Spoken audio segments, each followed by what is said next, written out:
ভাই রুজির মালিক কে? আমাদের চাকরি ছুটোই দেশে সারা বাংলাদেশ থেকে গোবাইলেরা যাই চাপ হয়ে যাচ্ছে, তাতে তো আমরা এই মাস দেড়েক না খেয়ে মরে যাচ্ছি। হ্যাঁ, চেহারা কি বাড়ি খারাপ হয়ে গেছে নাকি? স্বাস্থ্য খারাপ হয়ে গেছে?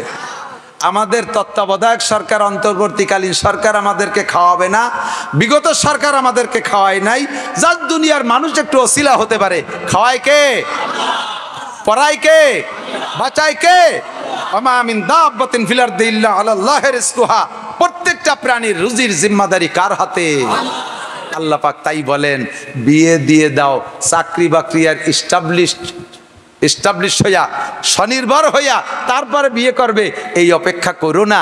এই অপেক্ষা করতে করতে কবে সে ভালো চাকরি পাবে, কবে সে এস্টাবলিশ হবে, ততদিন পর্যন্ত যত আকাম কুকাম করবে, যত আকাম করবে, যৌবনের ধাক্কায় যুবকরা সমস্ত আকামের গুনাহ যে করবে সে তো মোটা অঙ্কে পাবেই পাবে।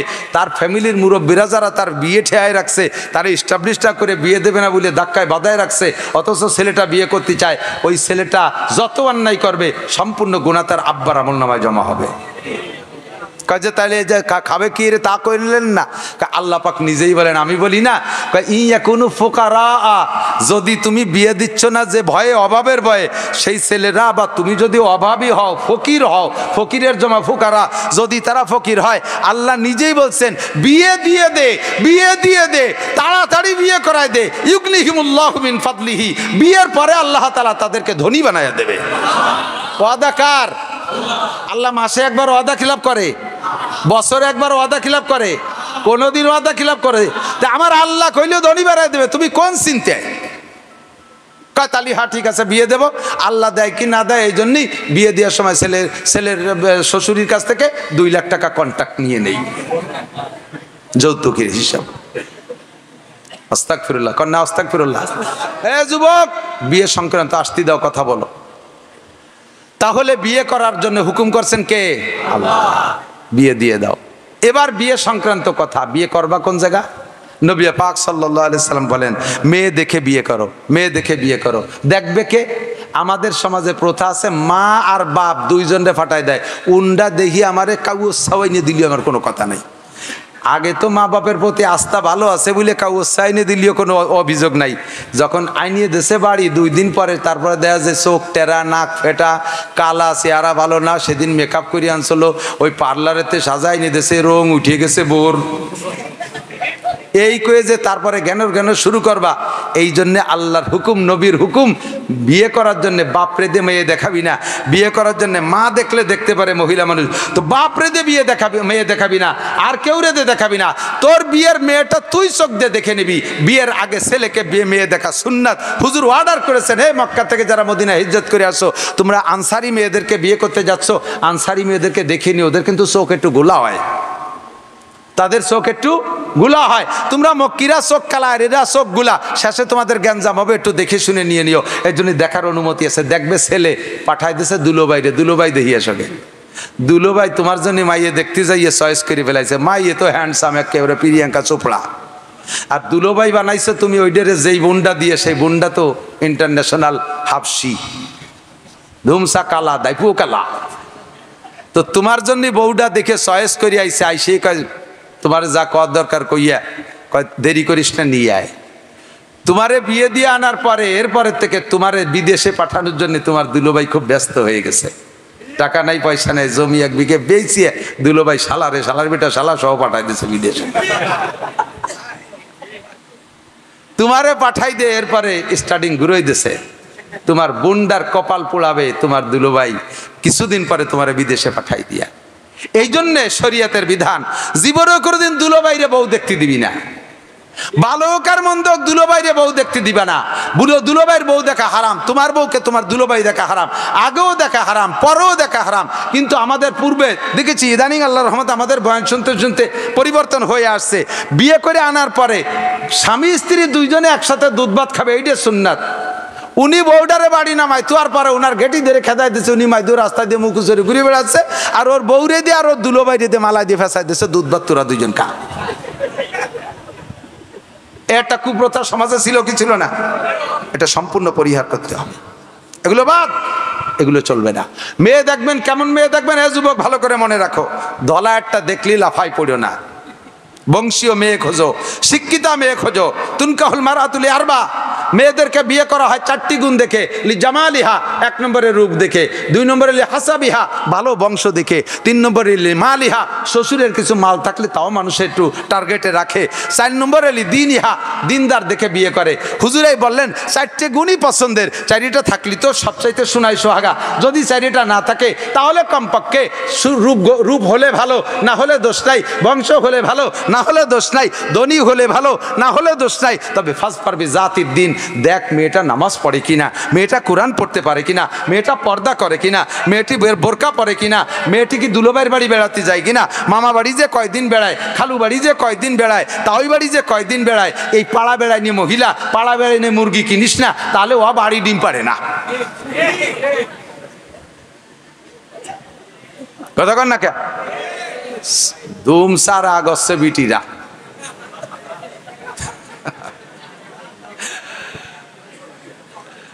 আল্লাহু আকবার।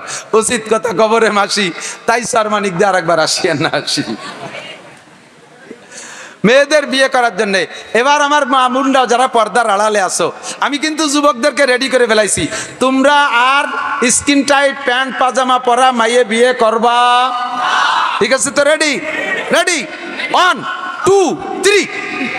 তার মানে এমনই বিয়ে করে ফেলাম, তাই নাকি? 3 তো ফাইনাল। সাবধান, সতর্ক। আমি যুবক রেডি করে ফেলাইছি। এবার আমার বাপ বুন্ডা মেয়েরা পর্দার আড়ালে যারা আছো, তোমরা যদি আমার এই সুন্দর যুবক দিনদার যুবকদের সাথে বিয়ে বসতে চাও, তাহলে স্কিন টাইট পাজামা ছাড়ো, তুমি গোড়া আমার খাটোগনি ছাড়ো, মাথায় চুল কাটা ছেড়ে দাও, বব কাটিং বাদ দাও, হাতে পায়ে নখ পালিশ বাদ দাও। তুমি কিন্তু রিজেক্ট হয়ে গেছো, তোমাকে এরা নেবে না, তোমাকে এরা নেবে না। তুমি 250 মিটার 500 মিটার হাই স্কুল মাঠে দৌড়াইয়া জিতে তুমি কলস নিয়ে আইছো, তুমি ওই জায়গায় আর একটা ঘোড়া খুঁজে বেড়াও। আল্লাহর রহমতে আমার এই যুবকরা তোমার মতো বেহায়া বেপর্দা মহিলাকে তারা কিনবে না। কথা বলেন ঠিক ঠিক না? পারবি জাতির দিন, দিনদার মেয়ে খুঁজে নেন। এবার দিনদারের সাথে সাথে আর একটা জিনিস খুঁজতে বলছে হুজুর। এদিক তাকান, হুজুর আর একটা জিনিস বলছেন, কি বলা হয়, তাজাওয়াজুল ওয়াদুদ আল ওয়ালুদ ফাইন্নী মুকাসিরুম বিকুমুল উমাম। যে বংশের মেয়েরা সন্তান বেশি দেয় সেই বংশে বিয়ে করো। আল্লাহ কি কইল, আর একটা শেষ বেলায় সে কি একটা ব্যাপাসে ফেলাই দিল। আমরা দি ছেলে হোক মেয়ে হোক, একটা অথবা 1.5টা অথবা 2টা, এই সিদ্ধান্ত নিছি। আপনি অত ভিড়ির মধ্যে আমাকে পাঠাবেন কে? ঠিক চাকান। যে বংশের মেয়েরা বেশি সন্তান দেয়, হুজুর বললেন সেই বংশে বিয়ে করো। কেন? কয় কি ফাইন্নী মুকাসিরুম বিকুমুল উমাম। তোমারও তাহলে সন্তান বেশি হবে আশা করা যায়, আর সন্তান তোমার বেশি মানে আমার উম্মত বেশি, তোমার সন্তান বেশি মানে আমার উম্মত বেশি। আমি কিয়ামতের ময়দানে যাতে সব নবীর চাইতে বেশি উম্মত নিয়ে উঠতে পারি, এই ব্যাপারে তুমি আমার প্রোটেকশন দিয়ে সহযোগিতা করবা। এই জন্যে যে বংশের মেয়েরা বেশি সন্তান দেয় সেই বংশে বিয়ে করে সন্তান ঠেকাইও না, নষ্ট করো না। কারণ তুমি জানো না যে কোন সন্তানটা ভালো হবে। প্রথমটা চেহারা ভালো, মনে করছে এইটা যথেষ্ট, এরপরে আর একটা হয়ে গেছে, বাস তুমি মহা খুশি, এরপরে আর পছন্দ করতেছো না। কিন্তু এই দুটো ভবিষ্যতে বড় হলে কি হবে তা তো তুমি জানো না। চেহারাই তো মানুষ না, মানবতা তো আলাদা জিনিস। কথা বলেন ঠিক না? ও দুটো বড় হলে কি হবে তা তুমি জানো না। এরপরে তোমার নামে আর 2 বাজেট ছিল, সেই 2 তুমি নিলে না, সেই 2 তুমি নিলে না। সে 2 আল্লাহ তাআলা দুনিয়ায় পাঠাই ছাড়বে, পাঠাই দিয়েছে সে 2 অন্য জায়গা। কিন্তু তুমি যে 2 পেয়ে খুশি হয়ে থামিয়ে গেছো, সেই 2 বড় হয়ে কি হয়েছে? একটা এরশাদ শিকদার আর একটা কানা জাহাঙ্গীর, আন্তর্জাতিক খ্যাতি সম্পন্ন 2 ডাকাত। আর যে 2 তুমি নিলে না, তোমার নামে বরাদ্দ ছিল। আরে বরাদ্দ কিছু থাকলে নিয়া না নিয়ার একটা বিষয় আছে। আমাদের এই রোড বরাদ্দ আছে, এই রোড বরাদ্দ আছে, মাল সব রেডি হয়ে গেছে, কিন্তু যখন কন্ট্রাক্টর আসছে স্থানীয় যুবকরা কয় চাঁদা দিতে হবে 2 লাখ। এই ব্রেক দিয়ে দিয়েছে, ফ্যামিলি প্ল্যানিং শুরু করে দিয়েছে, ব্রেক দিয়ে দিয়েছে। 2 লাখ চাঁদা না দিলি, এবার সরকার ওরা যে কন্ট্রাক্টর ডিসি স্যারে বলছে, স্যার ওরা 2 লাখ টাকা চাঁদা না দিলে কাজ করতে দেবে না। ডিসি স্যার বললেন বরাদ্দ যা হবার হয়ে গেছে, যেহেতু সারমানিক দেওয়া নিল না, ওটা ঘোষের স্যার দিয়ে দে। তুমি না নিলে আর এক জায়গায় চলে যাবে, বরাদ্দ হয়ে গেছে। সন্তান 4 তোমার বাড়ি বরাদ্দ ছিল, তুমি 2 নিয়ে ব্রেক করে ফেলাইছো, 2 লাখ টাকা চাঁদা দিছো, চাঁদা চাইছো। আল্লাহ কয় হবে না, সাদা দিয়া দি, ওই বাকি দুটো দিয়ে দে, একটা সরমুনাই দে, একটা গোভের ডাঙ্গা দে, একটার নাম শামসুল হক ফরিদপুর, একটার নাম ফজলুল করিম সরমুনার পেশাব। ওই দুটো তোমার নামে বরাদ্দ ছিল, যে দুটো গোষ্ঠীরে ভালো বানাবে তাই নিলে না, আর যে দুটো দেশে ফাইন মেরি ছাড়ি দিয়েছে সেই দুটো নিয়ে তুমি খুশি থাকছো। কাজেই ঠেহাস নে, যে কটা আল্লাহ দেয় অতি দে। খাতি দেবো কোন যায় সরকারি কানুনের? আরে সরকার আমার কি ছাতা দেয়? সরকার নিজেই তো এখন দেশে নাই, আমরা খাচ্ছি না। কথা বলেন ঠিক ঠিক না? সরকার নাই আমরা খাচ্ছি না, সরকার নাই আমরা খাচ্ছি না। তাহলে সরকারের হুকুমে আমি ছেলে মেয়ে কেন কম নেব? আমি আমার বাপের 8 নম্বর সন্তান। তোমার দুনিয়ার সরকারের সিদ্ধান্ত যদি আমার আব্বা আমল করতো তাহলে আমি নাসির কোথায় থাকতাম? আজকে সারা দুনিয়া ভরে ওয়াজ করে বেড়াচ্ছি, দেশের মানুষ আমার দ্বারা উপকৃত আছে। তাহলে তোমার কথা মানলি পারে, আমার আব্বা যদি সেই কথার পর আমল করতো, তাই আমার মতো নাসির দেশের মানুষ পাতো কোন জায়গায়? তুমি সরকারও আসবো, তোমার বাপের 8 নম্বর সন্তান, তুমিও তো তোমার বাপের 6 নম্বর সন্তান। তোমার বাপ যদি ওই সিদ্ধান্ত নিত, তোমার মতো সোনাচান পিতেলে গুগু কোন গাঙ্গের মধ্যে আমরা জাল খেয়ে তালাশ করে বের করে আনতাম। কাজেই আমরা সরকারের সিদ্ধান্ত মানতে রাজি না। সন্তানের ব্যাপারে কার সিদ্ধান্ত? কার সিদ্ধান্ত? তাজাওয়াজুল ওয়াদুদ আল ওয়ালুদ ফাইন্নী মুকাসসির। আমি 7টা সন্তানের বাপ, আমি 5টা ছেলে 2টা মেয়ের বাপ। আলহামদুলিল্লাহ আমার 5টা ছেলে মেয়ে হাফেজ হয়ে গেছে, আলেম হচ্ছে, মৌলানা হয়ে যাবে। আর 1 বছর পর থেকে পর একের পর এক মৌলানা হয়ে বের হয়ে আসবে। 5 ছেলে মেয়ে, 4 ছেলের আমি উমরা করাইছি, মেয়েটা উমরা করবে ইনশাল্লাহ, হাফেজ হয়ে গেছে রমজানের পরে। আমার কোনো কিছুর অভাব রাখে নাই। সন্তান আল্লাহ দিচ্ছে, তাদের রুজিও আল্লাহ দিচ্ছে। অফিস সামায় রিজকুকুম ওয়া মা তুআদুন, আসমান থেকে রিজিক আসে, আসমান থেকে ক্ষুধার গজব আসে। কাজে আমি আসমানি রিজিকের ভরসা করি, আসমানি রিজিকে বিশ্বাস করি। আমি সন্তান কম নিতে রাজি না। আল্লাহ তাআলা আমাকে নেক সন্তান দান করুক, বলেন আমিন। আল্লাহু আকবার। এরপরে এদিক তাকান। এ যুবক, বিবাহের আগে একটা কন্ট্রাক্ট কমপ্লিট করে নেবা, সেটা হলো কত টাকা দেবে, মোটরসাইকেল দেবে কি দেবে না শুনিয়ে নেবা ভালো করে। শ্বশুর বাড়ি চাপ দিয়ে কন্ট্যাক্ট করে যৌতুকের মোটরসাইকেল রাস্তায় চলবে না, খালের মধ্যে দিয়ে চলবে। ট্রাকের ফাঁসার তল দিয়ে ঢুকে ওই দিক দিয়ে নাক দিয়ে বারো চলে যাবি, গাড়ি চলে যাবে, তুই ফতে থাই যাবি। যারা যৌতুকের মোটরসাইকেল শ্বশুর শাশুড়িরে প্রেসার দিয়ে মোটরসাইকেল আনছো, কালকে সকালবেলা শ্বশুররে আব্বা কবা তসবি গুনে 100 বার, পায়ে ধরে মাপসাইয়ে ফেরত দিবা, চাবিটা দিয়ে দিবা, নীতি না চালিয়ে ফেরত দিবা। তবে শ্বশুর খুশি হয়ে যদি বিমানও কিনে দেয় তোমার চাওয়া ছাড়া, তা তোমার জন্য জায়েজ, সমস্যা নেই। শ্বশুর বিমানও কিনে দেয় যদি খুশিতে, হ্যাঁ আমার পছন্দের জামাই, তার বিমান কিনে দেবো, হ্যাঁ জায়েজ আছে। কিন্তু চাইয়ে একটা সুইও নিতে পারবে না, একটা সুতোও নিতে পারবে না। আর তুমি এই খয়রাত কেন করতে যাবা? খয়রাত করতে জায়গা পাও না? মডেল মসজিদের ওখানে থাল নিয়ে বসে থাক, আমরা যাতায়াতের পথে 2-4 টাকা দিয়ে যাবো। তুই বিয়ে করে শ্বশুর বাড়ি কেন খয়রাত নি? মোটর সাইকেল দিতে হবে, আন কিনে দিতে হবে। আবালের বেটা আবাল, না গালিয়ে পারলাম না। এদিক যৌতুকের মাল সব হারাম, শুয়োরের গু খাওয়া যেমন হারাম, এর চেয়ে নিচে এর ভাষা নাই। শুকরের পায়খানা খাওয়া যেমন হারাম, নিজে পায়খানা করে যে খাওয়া যেমন হারাম, যৌতুকের টাকা সেরকম হারাম। যে লোক যৌতুক খাবি কপাল তার পড়বে, যে কপাল তার পড়বে। বহু আছে কপাল পড়ার পথ, সেগুলো সেদিন বুঝবি। কাজেই যৌতুক হবে না। এবার কয় যৌতুক হবে নাই যখন, এত শক্ত কথা হুজুর বল, এ কথা হবে না। যৌতুক যখন খাওয়াই যাবে না, তাহলে একেবারে তো ছেড়িয়ে দিয়ে যায় না। এবার ছেলের বাপ কয়, নাসির হুজুর যেভাবে দেশের মানুষ টাইট দিয়ে কইল, যৌতুক যখন নিয়েই যাবে না, তাহলে শোনো কয়জন খাওয়াই দেবে লোক? মেয়ের বাপরে ধরছে, কত লোক খাওয়াবা? যৌতুক তো নিলামই নেয়া, কত লোক খাওয়াবা? কে তোমার খাওয়াবে? কে খাইয়ে থাও না কোনো জায়গায়? সুসোর দল, এ বাড়ি খাতে যাবি কীর্তি, তুমি এবারে কামাই রীতি হয়েছ। ওবিটা মাইয়ে জন্ম দিয়ে অন্যায় করছে, সে 16-18 বছর পর্যন্ত মেয়েটারে লালন পালন করে, লক্ষ লক্ষ টাকা দিয়ে লালন পালন করে মেয়েটারে কলিজা ছিঁড়ে যাচ্ছে তোমার বাড়ি যেদিন বিদায় দেয়, সে শোকাক্রান্ত মেয়ের বিদায়তে। তারপরে আবার তার কাছ থেকে তুমি এভাবে লুটে ফুটে খাইয়ে আসবা, বাপের বসে খাইয়ে থাও না কোনোদিন। এদিক বিয়ে সংক্রান্ত মেয়ের বাড়ি কোনো খানা হবে না, বিয়ে সংক্রান্ত খানা সব ছেলের বাড়ি, বিয়ে সংক্রান্ত খানা সব ছেলের বাড়ি। বরযাত্রী কন্ট্যাক্ট করে যাওয়া হারাম, বরযাত্রী কন্ট্যাক্ট করে যাওয়া হারাম। যদি মেয়ের বাপ স্বেচ্ছায় বলে বিয়েই আমি কার কাছে মেয়েটা দিচ্ছি, আমার একটা আত্মতৃপ্তি আছে, আপনি চেয়ারম্যান সাহেবকে, মৌলানা সাহেবকে, হাফেজ সেকেন্দার সাহেবকে একটু নিয়ে আসবেন, স্থানীয় 2-5 জন মুরব্বী নিয়ে এসেন, কমপক্ষে 10টা লোক নিয়ে এসেন, অথবা 20 জন মানুষ নিয়ে এসেন, আমি তাদের হাতে আমার মেয়েটাকে একটু গছিয়ে দেবো, আমার একটা আত্মতৃপ্তি থাকবে। এইভাবে যদি তিনি বলে, আর সাথে বলেও দেয় যে আমার বাড়ি কিন্তু একক তো খাইতে হবে, ওনাদের মেহমানদারি হবে। তাহলে 20 জন নিয়ে যাবেন, তাহলে খাইবেন। নইলে যদি খাওয়ার দাওয়াত না দিয়ে মুখস্থ খালি কয় 20 জন নিয়ে আসবেন, তাহলে 20 জন নিয়ে যাবেন ঠিক, কিন্তু এই 20 জন ও বাড়ি খাবে না। আপনারা কয় বাবু এটা খেজুর কিনে নিয়ে যাবেন, মসজিদের মধ্যে বিয়ে হবে, খেজুর ছিটাই দেবেন, উন্ডা কুড়োই বুড়োই খাইয়ে পথে এক কলের তেটু পানি খেয়ে বাড়ি চলে আসবে। ও বাড়ির কলের পানিও খাতে পারবেন না। শরিয়াত কোথায় চলে গেছে, কোথায় চলে গেছে? আল্লাহর শাহী দরবারে তার অসংখ্য নিয়ামতের জন্য আমাদের পক্ষ থেকে পাঠাই অসংখ্য শুকর। সবচেয়ে বড় শুকরিয়া যে আল্লাহ তাআলা এই বর্ষাকালে আজকে মাহফিল উপলক্ষে আমাদের জন্য আবহাওয়া অনুকূল রেখেছেন। আরবিতে মাসটার নাম রবিউল আউয়াল মাস, জানা আছে সবার? কি মাস একটু বলি, কি মাস? জানুয়ারি, ফেব্রুয়ারি, সেপ্টেম্বর বললে কোনো নেকি হবে কিনা তা আমি বলবো না। ভাদ্র, আশ্বিন বললে নেকি হবে কিনা সেটাও আমি বলবো না। তবে রবিউল আউয়াল মাস মুখস্থ রাখলে কমপক্ষে একটা নেকি হবে, বরঞ্চ 100 শহীদের নেকি হবে। আরবি নাম, আরবি মাসের নাম এবং তারিখ মুখস্থ রাখা, স্মরণ রাখা সুন্নতে মুআক্কাদায়ে কিফায়া।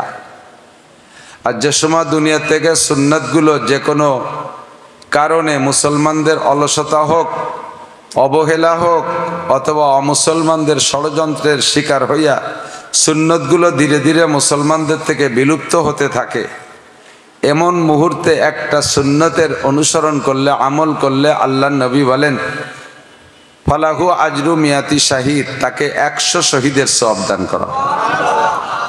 আমার যুবকরা, তোমরা সোয়াবের মোহাব্বত বোঝো না, তোমরা এখনো চানাচুর, বাদাম, মোবাইল এর মোহাব্বত বোঝো। বুড়ো হলি নেকির মোহাব্বত বুঝবা, কিন্তু যখন বুঝবা তখন বুঝে কাম হবে না। সময় থাকতে বুঝলে সব কিছুই কাজে আসে। এদিক সেদিক খেয়াল না করে ধ্যান খেয়ালের সাথে, আদব ও ভদ্রতার সাথে, মোহাব্বতের সাথে স্টেজের দিকে খেয়াল রাখতে হবে। তোমরা যারা মাঠে বসে আছো ছোটরা, এখন জিন্দেগির একটা ইম্পর্টেন্ট সময়। কেউরে মারতে পারো বা কেউ মারলে মায়ের খাইয়ে সইতেও পারো। বুড়োকালে মারাও যায় না, মায়ের সহ্যও করা যায় না। অ্যাকশন রিয়াকশনের বয়স এখন এইটা। সারা রাত পরিশ্রম করে ইবাদত করার রায় তো এইটা, সারা রাত পরিশ্রম করে গুনাহ করার রায় তো, গুনাহ করার বয়সও এইটা। তো এই বয়সটাকে যদি তুমি সময় মতো কাজে লাগাইতে পারো, তাহলে কিয়ামতের ময়দানে যখন মাথার 4 আঙ্গুল উপরে সূর্য থাকবে, কথা কি বিশ্বাস হয়? এখন পৃথিবীর থেকে সূর্যটা 9,30,00,000 মাইল দূরে। তো 9,30,00,000 মাইল দূরের সূর্য এই আশ্বিন মাসে সূর্যের তাপ কমে আসার সময়, তাই গরমে অসহ্য হয়ে যাচ্ছি। আর এই সূর্যটা যদি মাথার মাত্র 4 আঙ্গুল উপরে থাকে, পরিস্থিতি কেমন হবে? মাথার মগজ গলে গলে নাক দিয়ে বের হবে, মানুষ কাঁদতে কাঁদতে চোখের পানি শেষ হয়ে যাবে, রক্ত বের হওয়া শুরু হবে, কান্না শেষ হবে না। রক্ত শেষ হয়ে যাবে, কান্না শেষ হবে না, পুঁজ বের হওয়া শুরু হবে চোখ দিয়ে, মাথা তালু ফেটে যাবে, কান তালা ফেটে যাবে, নাক দিয়ে, মুখ দিয়ে, চোখ দিয়ে, কান দিয়ে রক্ত পুঁজ বের হওয়া শুরু হবে, সব শেষ হয়ে যাবে, কান্না শেষ হবে না। এত হিট, এত গরম, এত অসহনীয় পরিস্থিতি।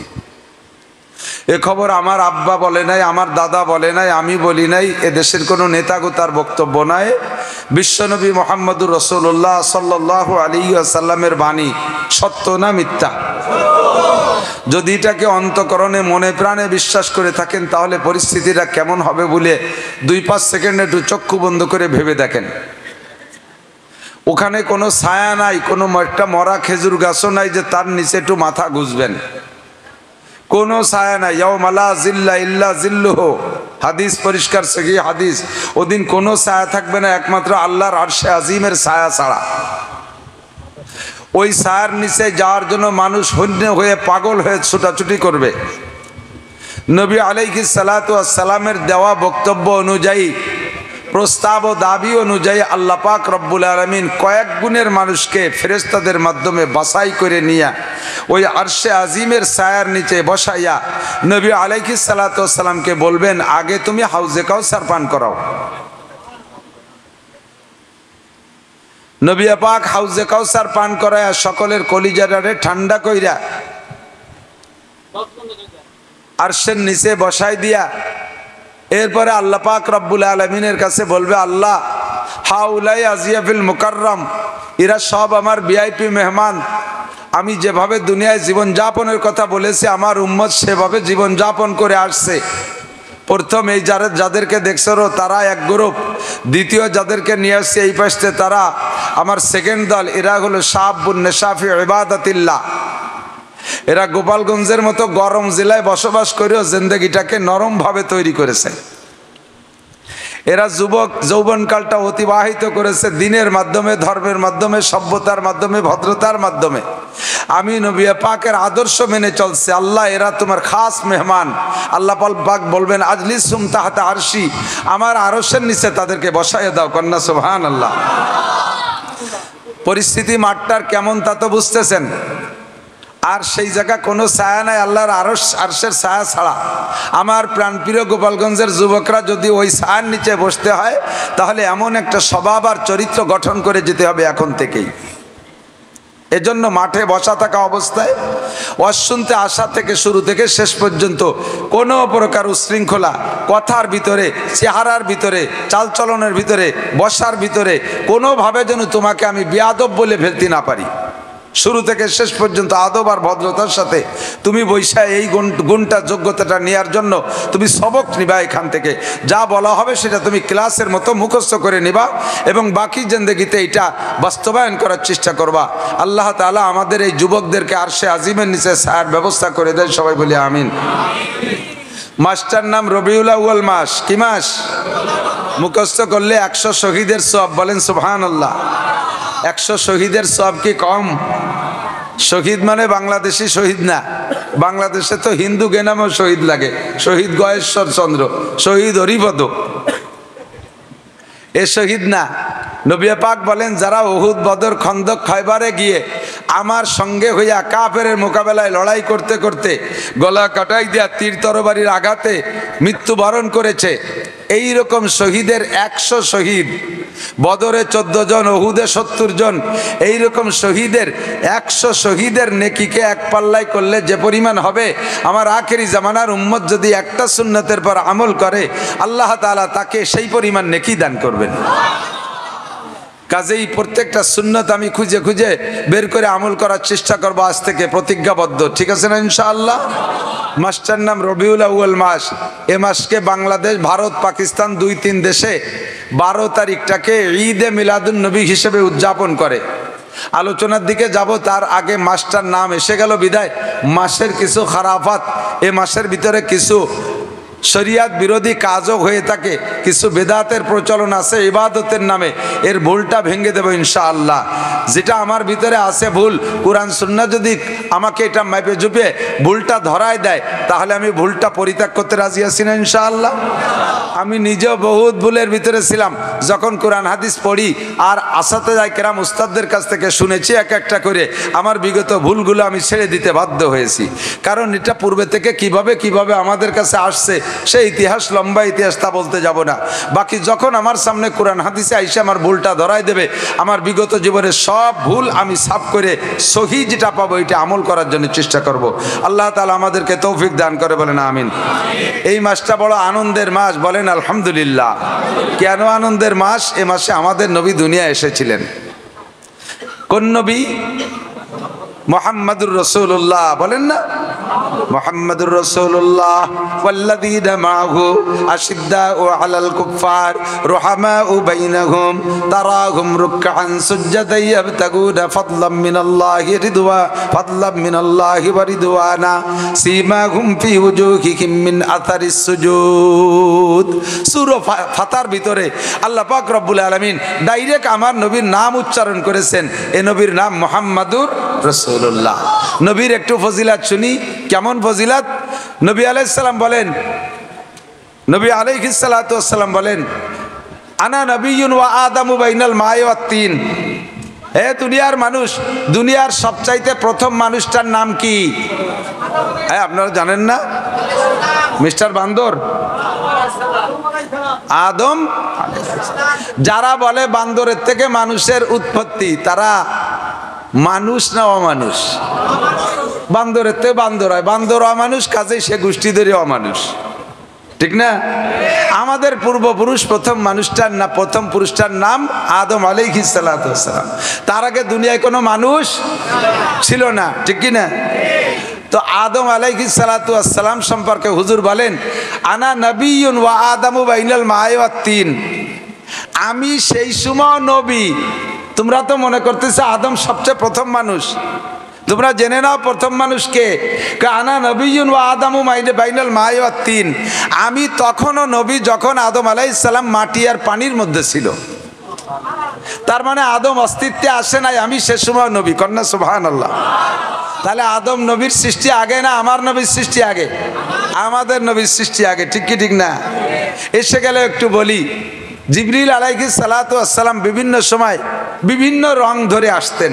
ফেরেশতাদের বৈশিষ্ট্য হলো ইয়াতাশাক্কালু বিআশকালিম মুখতালিফা। ফেরেশতারা বিভিন্ন রূপে রূপান্তরিত হতে পারে।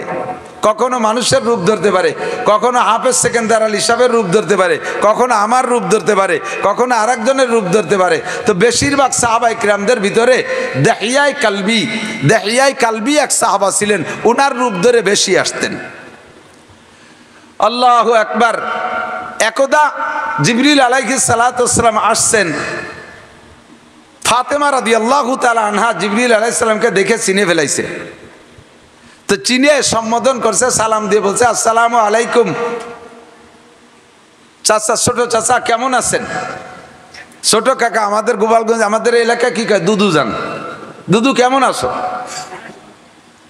তো জিবরিল আলাইহিস সালামকে বলছেন, দুদু কেমন আছেন? তো দুদু তো বাপের ছোট ভাই, দুদু হয়। বড় হলি তো চাচা, বড় কাকা, মাঝি কাকা, সাজি কাকা, এভাবে। ছোট হলি দুদু হয়। তো ছোট কাকা আর দুদু কয়ে যখন সম্বোধন করছে, জবাব দিয়ে জিবরিল আলাইহিস সালামের মুখটা একটু বেজার বেজার ভাব। হুজুরের কাছে গেছেন জিবরাইল, হুজুর বলছেন, জিবরাইল আজকে কি কোনো অ্যাক্সিডেন্ট হয়েছে নাকি যে আপনার মুখ মলিন মলিন ভাব?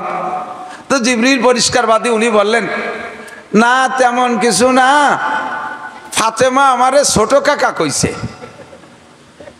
আমি এলো আপনার কত আগের থেকে দুনিয়ায় আসি, আদম নবীর কাছে ওহী আনলাম, নূহ নবীর কাছে আনলাম, ইব্রাহিম নবীর কাছে আনলাম, মুসা ঈসা নবীর কাছে আনলাম, ইসমাইল ইসাক ইয়াকুব নবীর কাছে আনলাম, 2.5-3 লক্ষ নবী রাসূলদের কাছে আমি বার্তা বহন করি। আপনারা মানুষরা দুনিয়ায় আসারও লক্ষ বছর আগের থেকে আমি জিনদেরকে পরিচালনা করছি। আমার এত বয়স, আর আপনার ফাতেমা আজকে আমার কুটি কাকা কলো। এইটুকু আমার একটু লাগছে। তো হুজুর আলাইহিস সালাম বললেন, আপনার কষ্ট হয়েছে? তাতে বলে একটু খারাপ লাগছে। তো জিবরিলকে হুজুর বললেন, আপনার বয়স কত লক্ষ বছর হবে? কয় যে বয়সের লক্ষ হাজার হিসাব নাই, তবে একটা হিসাব আমার আছে, এই পূর্বাকাশে একটা তারকা ওঠে। এ কথা হবে না? পূর্বাকাশে একটা তারকা ওঠে 80,000 বছর পর। কয় বছর? 80,000 বছর পরে একটা তারকা ওঠে পূর্বাকাশে। এই তারকাটারে আমি 80,000 বার উঠতে দেখছি। আমি জিবরাইল এত বয়স, তাহলে কত হবে? 200 বছর হবে না? এ কথা কয় না। 80,000 বছর পর তারকা ওঠে, আর তারে 80,000 বার উঠতে দেখছি। তাহলে বলেন আমি কত পুরনো ব্যক্তি। আর আমারে ফাতেমা ছোট কাকা কয়। তো হুজুর আলাইহিস সালাম বললেন, শেষের 80,000 বছর কি পড়ছে? শেষবার যে উঠবে তারকা, যে 80,000 বছর পড়লে সেই টাইমটা কি হয়েছে? কয় সেই টাইমটা বেশ কিছুদিন আগে হয়ে গেছে, কিন্তু তারাটা উঠতেছে না, আমি তো চিনতে পেরে গেছি। সেই 80 বছরে 80,000 বছরের মাথায় যে উঠে, তা লাস্টের বার যে উঠবে সেই উঠাটাই কতদিন হলো ওঠে না, টাইম হয়ে গেছে। হুজুর বললেন, আপনি আসেন, আমার পিছনে আসেন। পিছনে নিয়ে হুজুর বললেন, আমার জামা তুলেন, আমার গেঞ্জি উঠান। জামা তুললেন, গেঞ্জি উঠাইলেন, পিঠের মাঝখানে দেখে কবুতরের ডিমের মতো এরকম একটা চাকা। জিবরিল আলাইহিস সালাম দেখা চুমু খেয়ে বলে, ওয়াল্লাহি হাযা হুয়া, আল্লাহর কসম এই যে সেই তারাটা। আরে কবে না সুবহানাল্লাহ। আল্লাহর কসম, এই যে সেই তারকা, যেই তারকাটাই পূর্ব আকাশে আমি ৮০,০০০ বার দেখেছি। হুজুর বললেন সেই তারকা এইটাই উঠতো, লাস্টে যে উঠার টাইম, সেই টাইমের আগে আমি দুনিয়ায় চলে আসছি, কাজেই সেই তারকাটা ওখানে দেখেন না, টাইম হয়ে গেছে আপনি দেখেন না, আর কোনোদিন দেখবেন না। তাহলে বলেন আপনি বড় না আমি বড়? এরবারে জিব্রাইল থামে গেছে। এরবারে হুজুর আর একটু বললেন, জিব্রাইল আপনি ৮০,০০০ বার দেখছেন, আপনার দেখা শুরু হওয়ার আগেও আমি ৮০,০০০ বার উঠছি। কন্যা সুবহানাল্লাহ। তাহলে আদম নবী আগে না আমাদের নবী আগে? জিব্রাইল আগে না আমাদের নবী আগে? সমস্ত ফেরেশতা আগে না আমাদের নবী আগে? আল্লাহ পাক রব্বুল আলামিন তাকে বানাইছেন, ওসিলা হলো আমাদের দুনিয়া আগমনের ওসিলা। লাউলা হুমা খালাকাল আফলাকা খালিকুহা লাউলা হুমা খরাজাল ইনসানু মিন আদামি। আমার নবীকে না বানাইলে আল্লাহ পাক মানব জাতি বানাইতেন না, ফেরেশতাদেরকে বানাইতেন না, জিন জাতি বানাইতেন না, আসমান জমিন বানাইতেন না, চন্দ্র সূর্য বানাইতেন না, সৃষ্টি জগতে হাজারো সৃষ্টিকে সৃষ্টি করতেন না। লাউলা হুমা খালাকাল আফলাকা খালিকুহা লাউলা হুমা খরাজাল ইনসানু মিন আদামি। ও মুসলমান, বড় ভাগ্যবান আমরা, বলেন আলহামদুলিল্লাহ। সব নবীর কাছে জিবরিল আলাইহিস সালাম এই নবীর শুভাগমনের খবর বলেছে। প্রত্যেক নবী পাকের কারামতি, শরাফাত, বুজুর্গি, বড়ত্ব, সম্মান, ইজ্জতের কথা শুইনা, জিবরিলের কাছে শুইনা আফসোস করে বলছে, আমি যদি আমাকে আল্লাহ নবী না বানাইয়া যদি ওই নবীর উম্মত বানাইতেন আর একটু খুশি বেশি হতাম। আল্লাহ আমাকে নবী বানাইছে আলহামদুলিল্লাহ, তবে ওই নবীর উম্মত হতে পারলে বেশি খুশি হতাম। কয়েকজন নবী প্রস্তাবও রেখেছেন, আল্লাহ পাক কবুল করেন নাই। অবশেষে একদিন আল্লাহু আকবার, ঈসা আলাইহিস সালাতু ওয়াস সালাম একদিন হাঁটতেছেন, হাঁটতে হাঁটতে একটা পাহাড়ের পাদদেশ দিয়ে যাচ্ছেন। তো ওই পাহাড়ের কাছে গেলে উনি একটু সকলে যে পাহাড়ে একটু উঠি। পাহাড়ে উঠার আগে দেখে পাহাড়ের গোড়ায় একটা পাথর, খুব সাদা একটা পাথর। এর ভিতরে বহুত সাদা আছে, সাদা জামা অনেক আছে। এটা হচ্ছে ওটা ভালো সাদা, ওটা হচ্ছে ওটা ভালো সাদা, সাদার পার্থক্য আছে না? তো ওই সাদার পাথরটা দেখে ঈসা আলাইহিস সালাম আশ্চর্য হয়ে বললেন, রব্বি কাইফা আবিয়াজ, আল্লাহ কেমন সাদা, এমন সাদা তো কোনোদিন দেখিনি। আশ্চর্য হয়ে গেছে। তা আল্লাহ পাক রব্বুল আলামিন বললেন, ইয়া ঈসা আতাজাবু বিবিয়াজি হাযাল হাজার, তুমি কি এই পাথরের সাদা দেখে আশ্চর্য হচ্ছ? জি। ঈসা আলাইহিস সালাম বললেন, ওয়াল্লাহি নাম, আল্লাহর কসম আমি আশ্চর্য হচ্ছি, এমন সাদা জীবনেও দেখিনি। এ কিভাবে এত সাদা হলো? আল্লাহ পাক বললেন, পাথরের সাদা দেখে আশ্চর্য হচ্ছ, ওই পাথরে এর সে আশ্চর্য আরো কিছু আমার কাছে আছে, দেখবা? কাইনা হুয়া, এর সে আশ্চর্য কোথায়? কাফিফি হে, এই পাথরের মধ্যেই সেই সাদা লুকায়িত আছে। কাইফারা, কিভাবে দেখবো?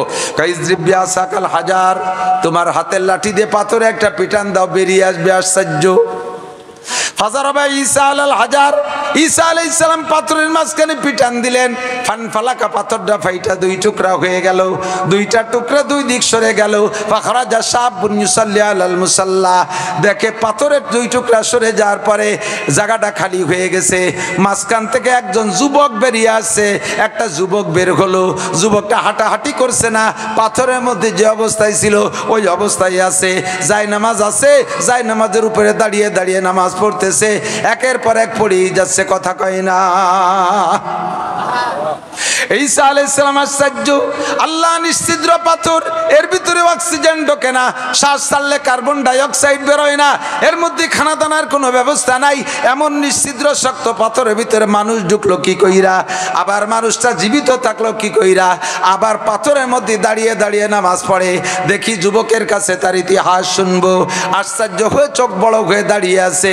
যুবক যখন সালাম ফিরাইছে, ঈসা আলাইহিস সালাম যুবককে জিজ্ঞেস করেছেন, ইয়া আব্দুল্লাহ কাম তা'বুদাল্লাহ ফি হাযাল হাজার, ওগো আল্লাহর যুবক, আল্লাহর বান্দা, তুমি এই পাথরের মধ্যে কতকাল ইবাদত করো?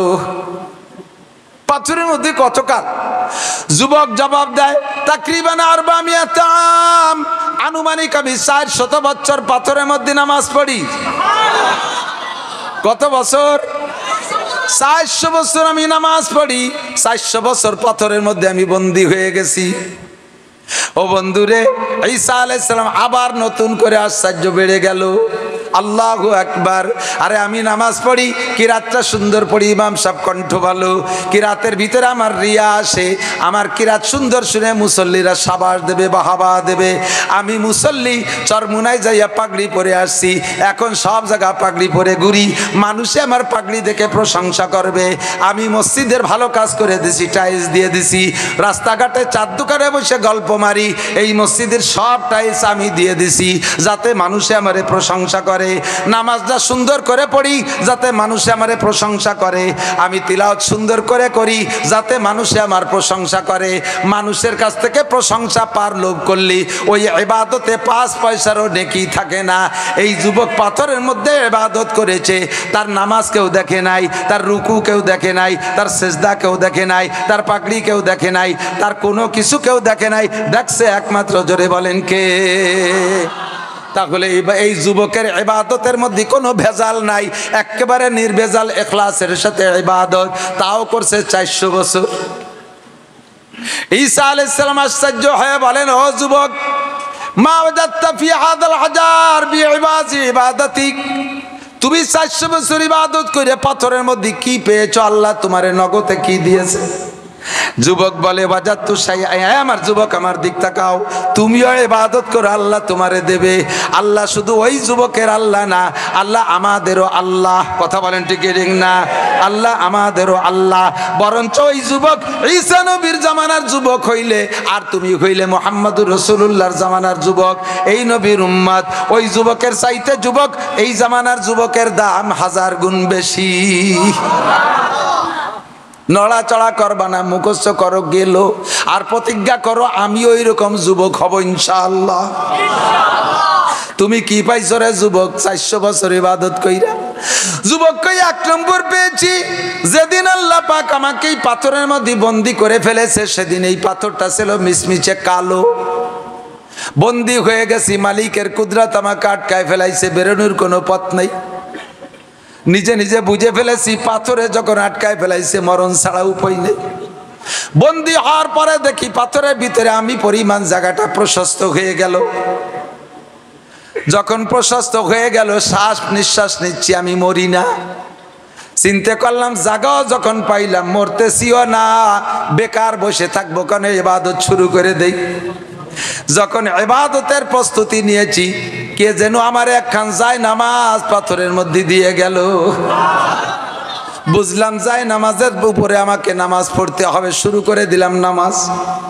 নামাজ পড়ি, দোয়া করি, নামাজ পড়ি, দোয়া করি, করতে করতে করতে করতে আস্তে আস্তে দেখি পাথরটা খালি সাদা হয়। পাথরটা সাদা হয়, হইতে হইতে হইতে হইতে একদিন এমন সাদা হয়ে গেল, যদি আপনারা বাইরের থেকে আমাকে দেখেন না, আমি পাথরের মধ্যে বৈশা দুনিয়ার সব কিছু দেখি। এটাই হলো আমার ইবাদতের প্রথম প্রতিদান, যে ইবাদতের বদৌলতে আল্লাহ পাক এই কালো পাথরকে সাদা কইরা দেছে। 2 নম্বরে দেখে যায় নামাজের কেনিতে আনসিজন বেমৌসুমি তরুতাজা ফল। মা হাদা ইয়া শাবাব, ও যুবক এইটা কি? হাজার রিজকুম মিনাল্লাহ ইয়ারযুকুনি আল্লাহু তাআলা ফি কুল্লি ইয়াউমিন সালাসা মাররা মিনাল জান্নাহ। এইটা হলো আমার ইবাদতের প্রতিদান। প্রতিদিন রব্বুল আলামিন আমার জন্য জান্নাত থেকে একজন ফেরেশতার মাধ্যমে 3 বার এই আনসিজন ফল পাঠাইয়া দেয়। ঈসা আলাইহিস সালাম বিশাল আশ্চর্য, এখন বলতেই বাধ্য হয়েছে, আল্লাহ এই যুবকের মতো আবেদ মনে হয় দুনিয়ায় আর অতিবাহিত হয় নাই, আর বর্তমানে মনে হয় এত বেশি নেকির মালিক নাই। আমার বিশ্বাস এইরকম নিরঙ্কুশ ফ্রেশ পরিষ্কার পরিচ্ছন্ন ইবাদত করনেওয়ালা মানুষ কিয়ামতের আগে আর জন্ম নেবে না। কাজেই এই যুবকের মতো এত বড় আবেদ আর মনে হয় নাই, আর হবে না। আশ্চর্য হয়ে বললেন, আল্লাহ তোমার দুনিয়ায় কি এত বড় আবেদ আর আছে, আর হবে? আল্লাহ পাক জবাব দিলেন, ঈসা তুমি এই যুবকের ইবাদত আর নেকির পরিমাণের উপর আশ্চর্য হচ্ছ। তোমাকে একটা সুখবর শুনাইয়া দেই, তোমার পরে মিম্বাদি কাসমুহু আহমদ, তোমার পরে একজন নবী আসবে, যেই নবীর নাম হবে আহমদ ও মুহাম্মদুর রাসূলুল্লাহ সাল্লাল্লাহু আলাইহি ওয়াসাল্লাম। ওই নবীর উম্মতের যুবকরা, ওই নবীর উম্মতের যুবতীরা, ওই নবীর উম্মতের বুড়োরা, ওই নবীর উম্মতের বুড়িরা, ওই নবীর উম্মতের কৃষকরা, ওই নবীর উম্মতের শিক্ষিত জনতা, ওই নবীর উম্মতের উম্মতের আলেম পাবলিক এনিম্যান এভরিবডি, তাদের জন্য আমি প্রত্যেক বছরে একটা রাত বরাদ্দ রেখেছি। রাতটার নাম হলো লাইলাতুল কদর। ওরা যদি এক রাত জেগে ইবাদত করে, এই যুবক 400 বছর ইবাদত করে যেই পরিমাণ নেকির অধিকারী হয়েছে, তাদেরকে এক রাত্রে তার চাইতে বেশি নেকি দেয়া হবে। ঈসা আলাইহিস সালাম, আরে ভাই, যে যা বোঝে সে তা খোঁজে, কতক্ষণ যে যা বোঝে সে তা খোঁজে। আপনি বিড়ির মজা বোঝেন, বিড়ি কোন জায়গা আছে সে জায়গা খোঁজেন। আমারে 1 লাখ টাকা দিয়ে যদি কোন হুজুর স্টেজে বসে একটা বিড়ি খানে 1 লাখ টাকা দেবো, সম্ভব? বিড়ি আমি এই জায়গায় এক টান দেওয়ার সাথে সাথে সারা পৃথিবীতে বিড়ি চলে যাবে। এই জানেন যে টাওয়ারওয়ালারা, এরা ইউটিউবের মাধ্যমে সারা দুনিয়ায় পৌঁছে দেবে নাসির হুজুর বিড়ি খায়। এমনি ওরা যে থাম্বনেল দেয় মাঝে মাঝে, তা দেখলেই লজ্জা করে। আর যদি এক টান মারিয়ে দেয়, ছবি সহ পাঠায় দেবে, বিড়ি আমি বাড়ি যাওয়ার আগে বিড়ি বাড়ি চলে যাবে, ঠিক কিনা? আমি ওর মজা বুঝি না, বিড়ি আমি খুঁজি না। সাহাবায়ে কিরাম নেকির মজা বোঝে, নেকি কোন জায়গা আছে সেই জায়গা খোঁজে। তাবেঈনরা নেকির মজা বুঝেছে, নেকি কোন জায়গা আছে সে জায়গা খুঁজেছে। নবী রাসূলরা নেকির মজা বুঝেছে, নেকি কোন জায়গা আছে খুঁজেছে। সঙ্গে সঙ্গে ঈসা আলাইহিস সালাতু ওয়াস সালাম এই যুবকের নেকিতে এবং আল্লাহ পাকের দেয়াই ভবিষ্যৎবাণীতে আশ্চর্য হইয়া বলেন, ও আল্লাহ, তুমি কি আমারে আতাজআলুনি উম্মাতা যালিকান নবী, যেই নবীর উম্মতের এত এত পুরস্কার প্রতিদান, তাদের সামান্য ইবাদতে বস্তা ভরে নেকি দিবা? ও আল্লাহ, আমার একটি সেই নবীর উম্মত বানানো যায়। আল্লাহ পাক খুঁটা দিয়ে বললেন, ইয়া ঈসা জাআলতুকা নাবিয়্যান ওয়া রাসূলা, তোমারে নবী বানাইছি, রাসূল বানাইছি। 3 দিন বয়সে জবান খুলে দে, তোমার দ্বারা তোমার মায়ের সতীত্বের সাক্ষ্য দিয়াইছি। দুলনার ভিতরে দুলন্ত অবস্থায় তোমার আগে কেউ কথা বলে নাই। ও ঈসা, তোমাকে 3 দিন বয়সে ইনজিলের মতো বিশাল কিতাব দিয়েছি, তোমাকে 3 দিন বয়সে নবী এবং রাসূল বলে ঘোষণা দিয়েছি। এত কিছুতে তুমি খুশি হইতে পারলা না, এরপরে তুমি সেই নবীর উম্মত হইতে চাও কেন?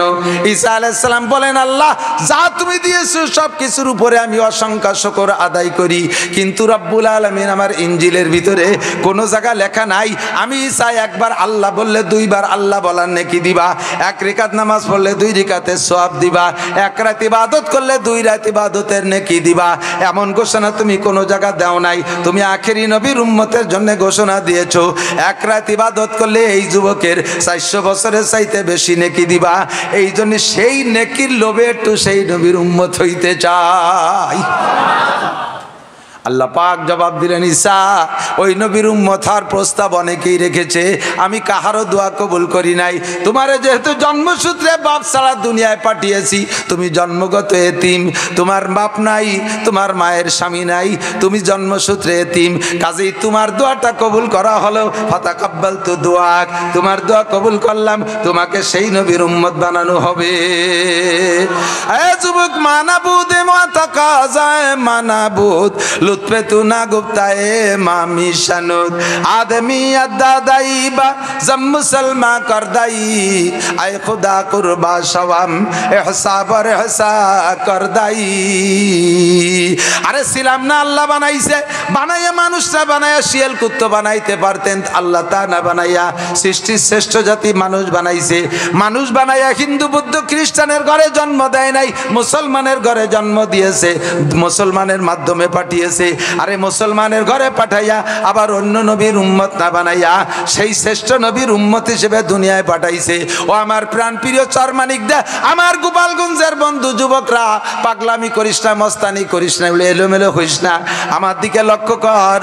কত বড় ফজিলত বিনায় চায় পেয়ে গেছো, যেই নবীর উম্মতের পরিচয় দেওয়ার কারণে কিয়ামতে আল্লাহ পাক রব্বুল আলামিন সমস্ত নবী রাসূলকে বাদ দিয়া এই নবীর উম্মতকে আগে জান্নাতের ফয়সালা কইরা তারপরে আল্লাহ অন্য নবীর সাথে কথা বলবে।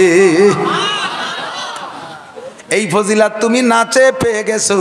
আয় খোদা কুরবা সওয়াম ইহসা বর ইহসা করা দাই, আল্লাহ আমার গলাটা তোমার রাস্তায় কাটাইয়াও দিয়ে যদি শহীদ হয়ে যায়, তোমার এই বিশাল অনুগ্রহের শুকর আদায় শেষ হবে না।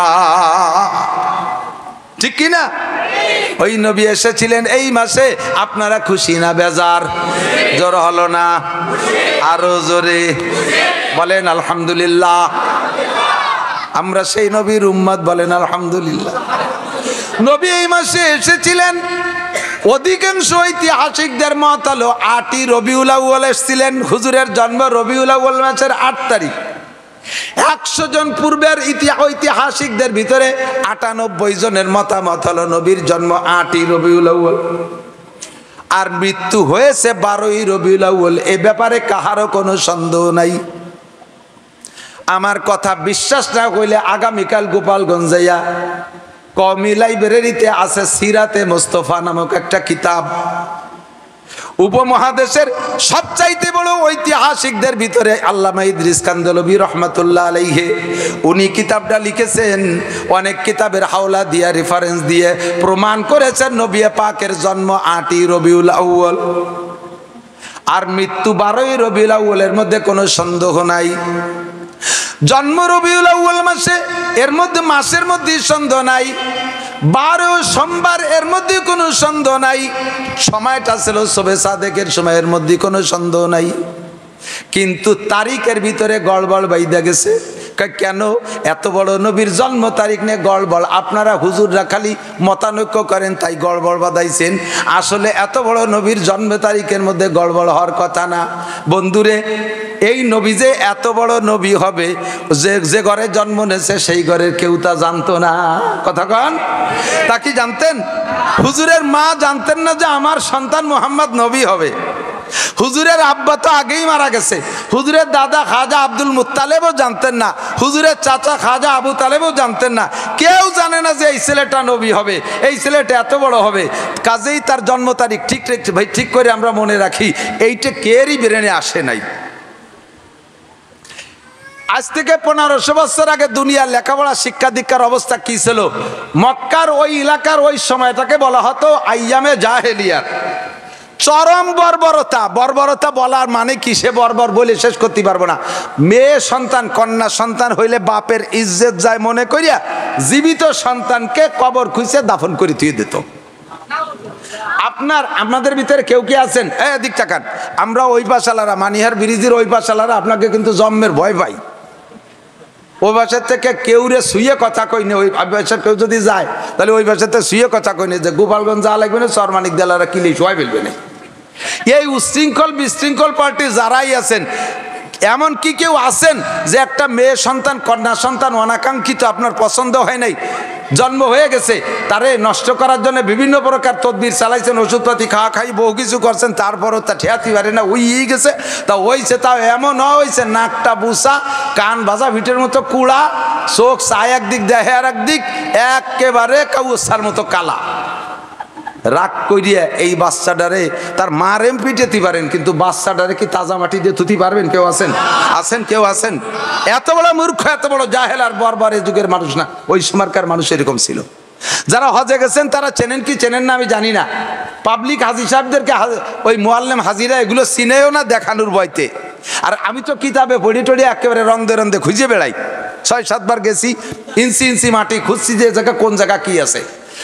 বাবে আব্দুল আজিজ মক্কা শরীফ হেরেম শরীফে মসজিদে ঢুকতে, মিসফালার থেকে এই পাশে যাইতে, বাবে আব্দুল আজিজের ঢুকতে তার বাম পাশে একটু পশ্চিম দিক যায়, আমার খেয়ালে পশ্চিম, একটু পশ্চিম দিক যে একটা নিচে জায়গা আছে। মক্কার কাবার পাশ দিয়ে বহুত বড় বড় বিল্ডিং, ৩০-৪০-৫০ তলা বিল্ডিং ভাঙ্গে তছনছ করে হেরেম শরীফের মসজিদের মধ্যে নিয়ে আসতেছে। মসজিদের জায়গায় সংকুলন হচ্ছে না, সেই সব জায়গা মসজিদ বানাচ্ছে।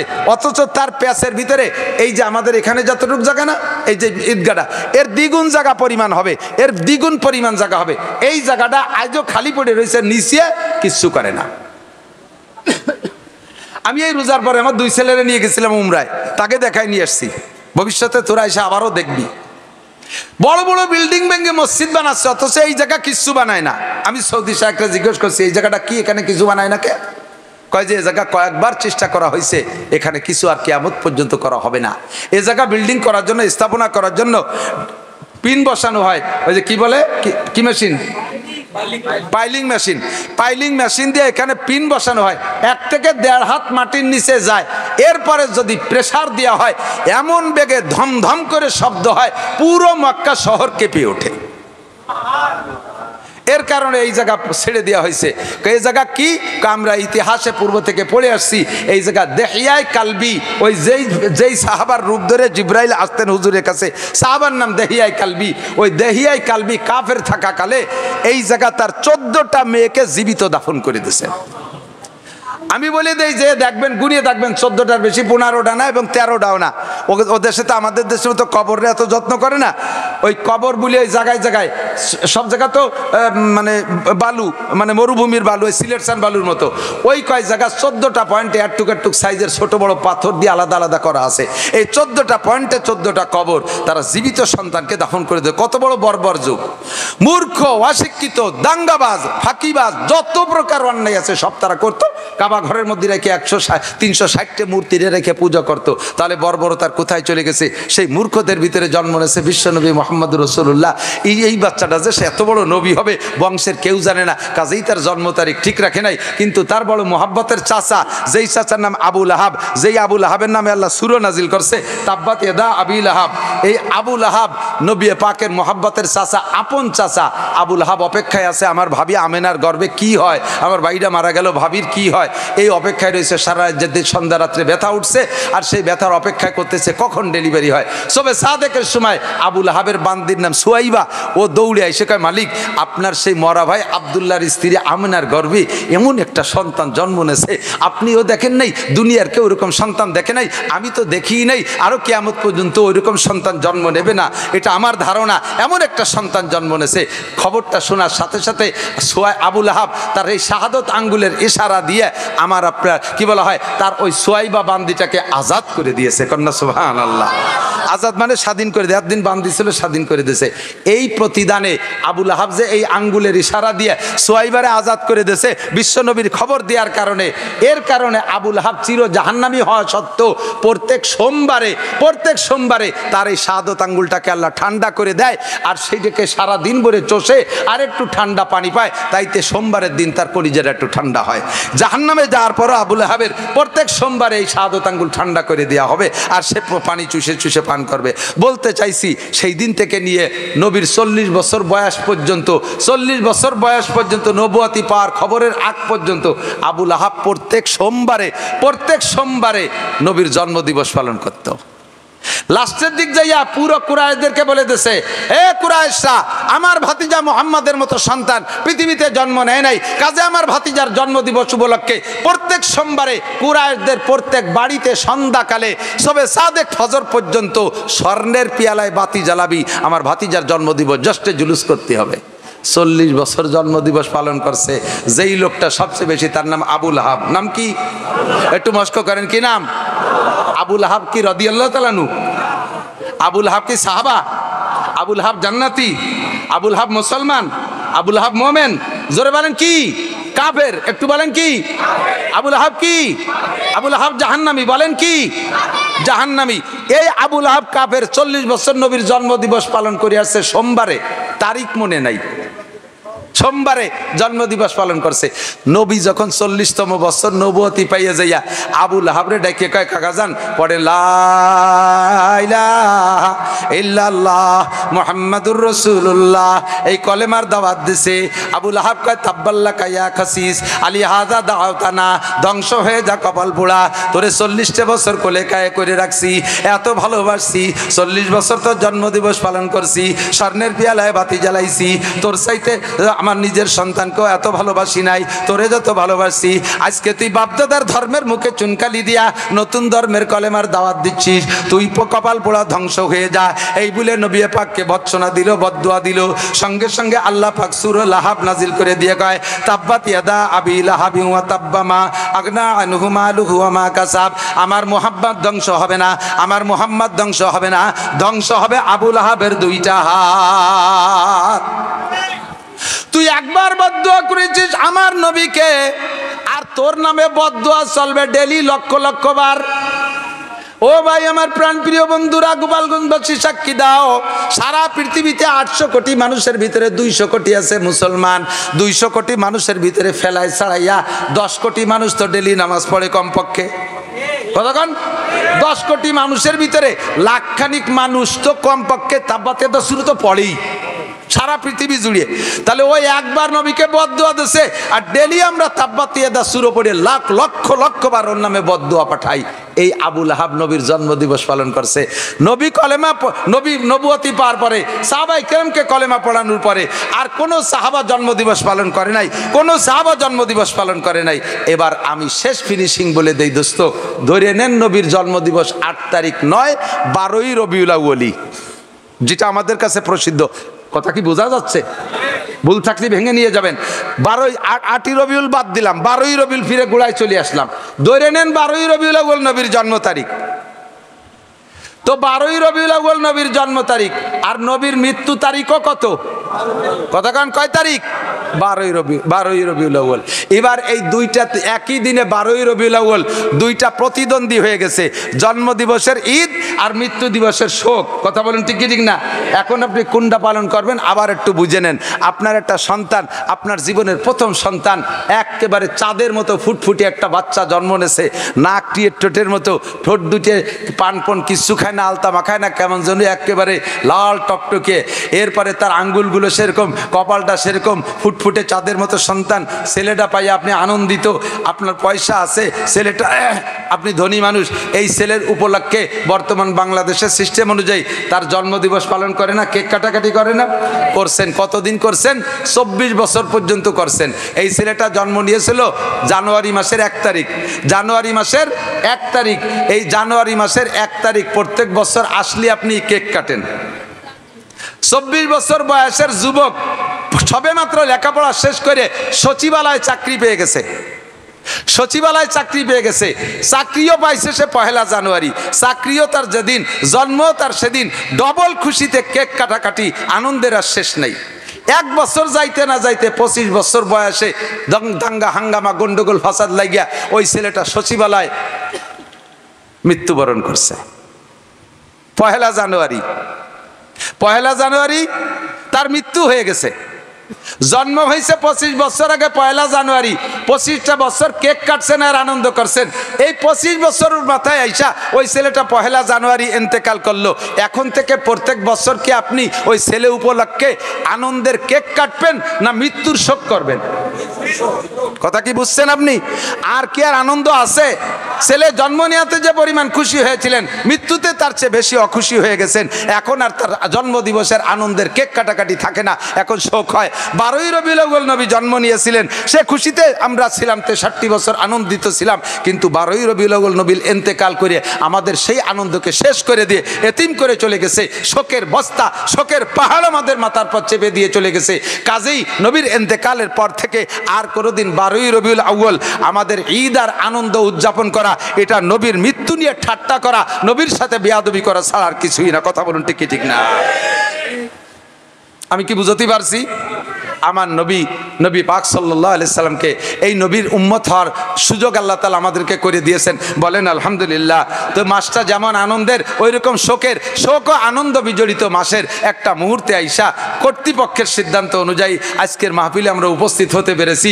সেই শোকরটা এখন আদায় করি। আজকের মাহফিলে হাজির হয়েছি, সবাই বলি আলহামদুলিল্লাহ। এই মাহফিলের শুরু শোকর আদায় করবো বলে এতখানি কষ্ট করা হয়ে গেছে। আজকে বলে আজ বেশি করতে হবে। আপনারা পারবেন? মাজায় কুলবে ইনশাআল্লাহ? ইনশাআল্লাহ আমি পারবো না। আপনাকে 1 রাত, আমার ডেলি দিনীয় নড়াইল বিশাল এক সম্মেলন মাহফিল করে আসছি।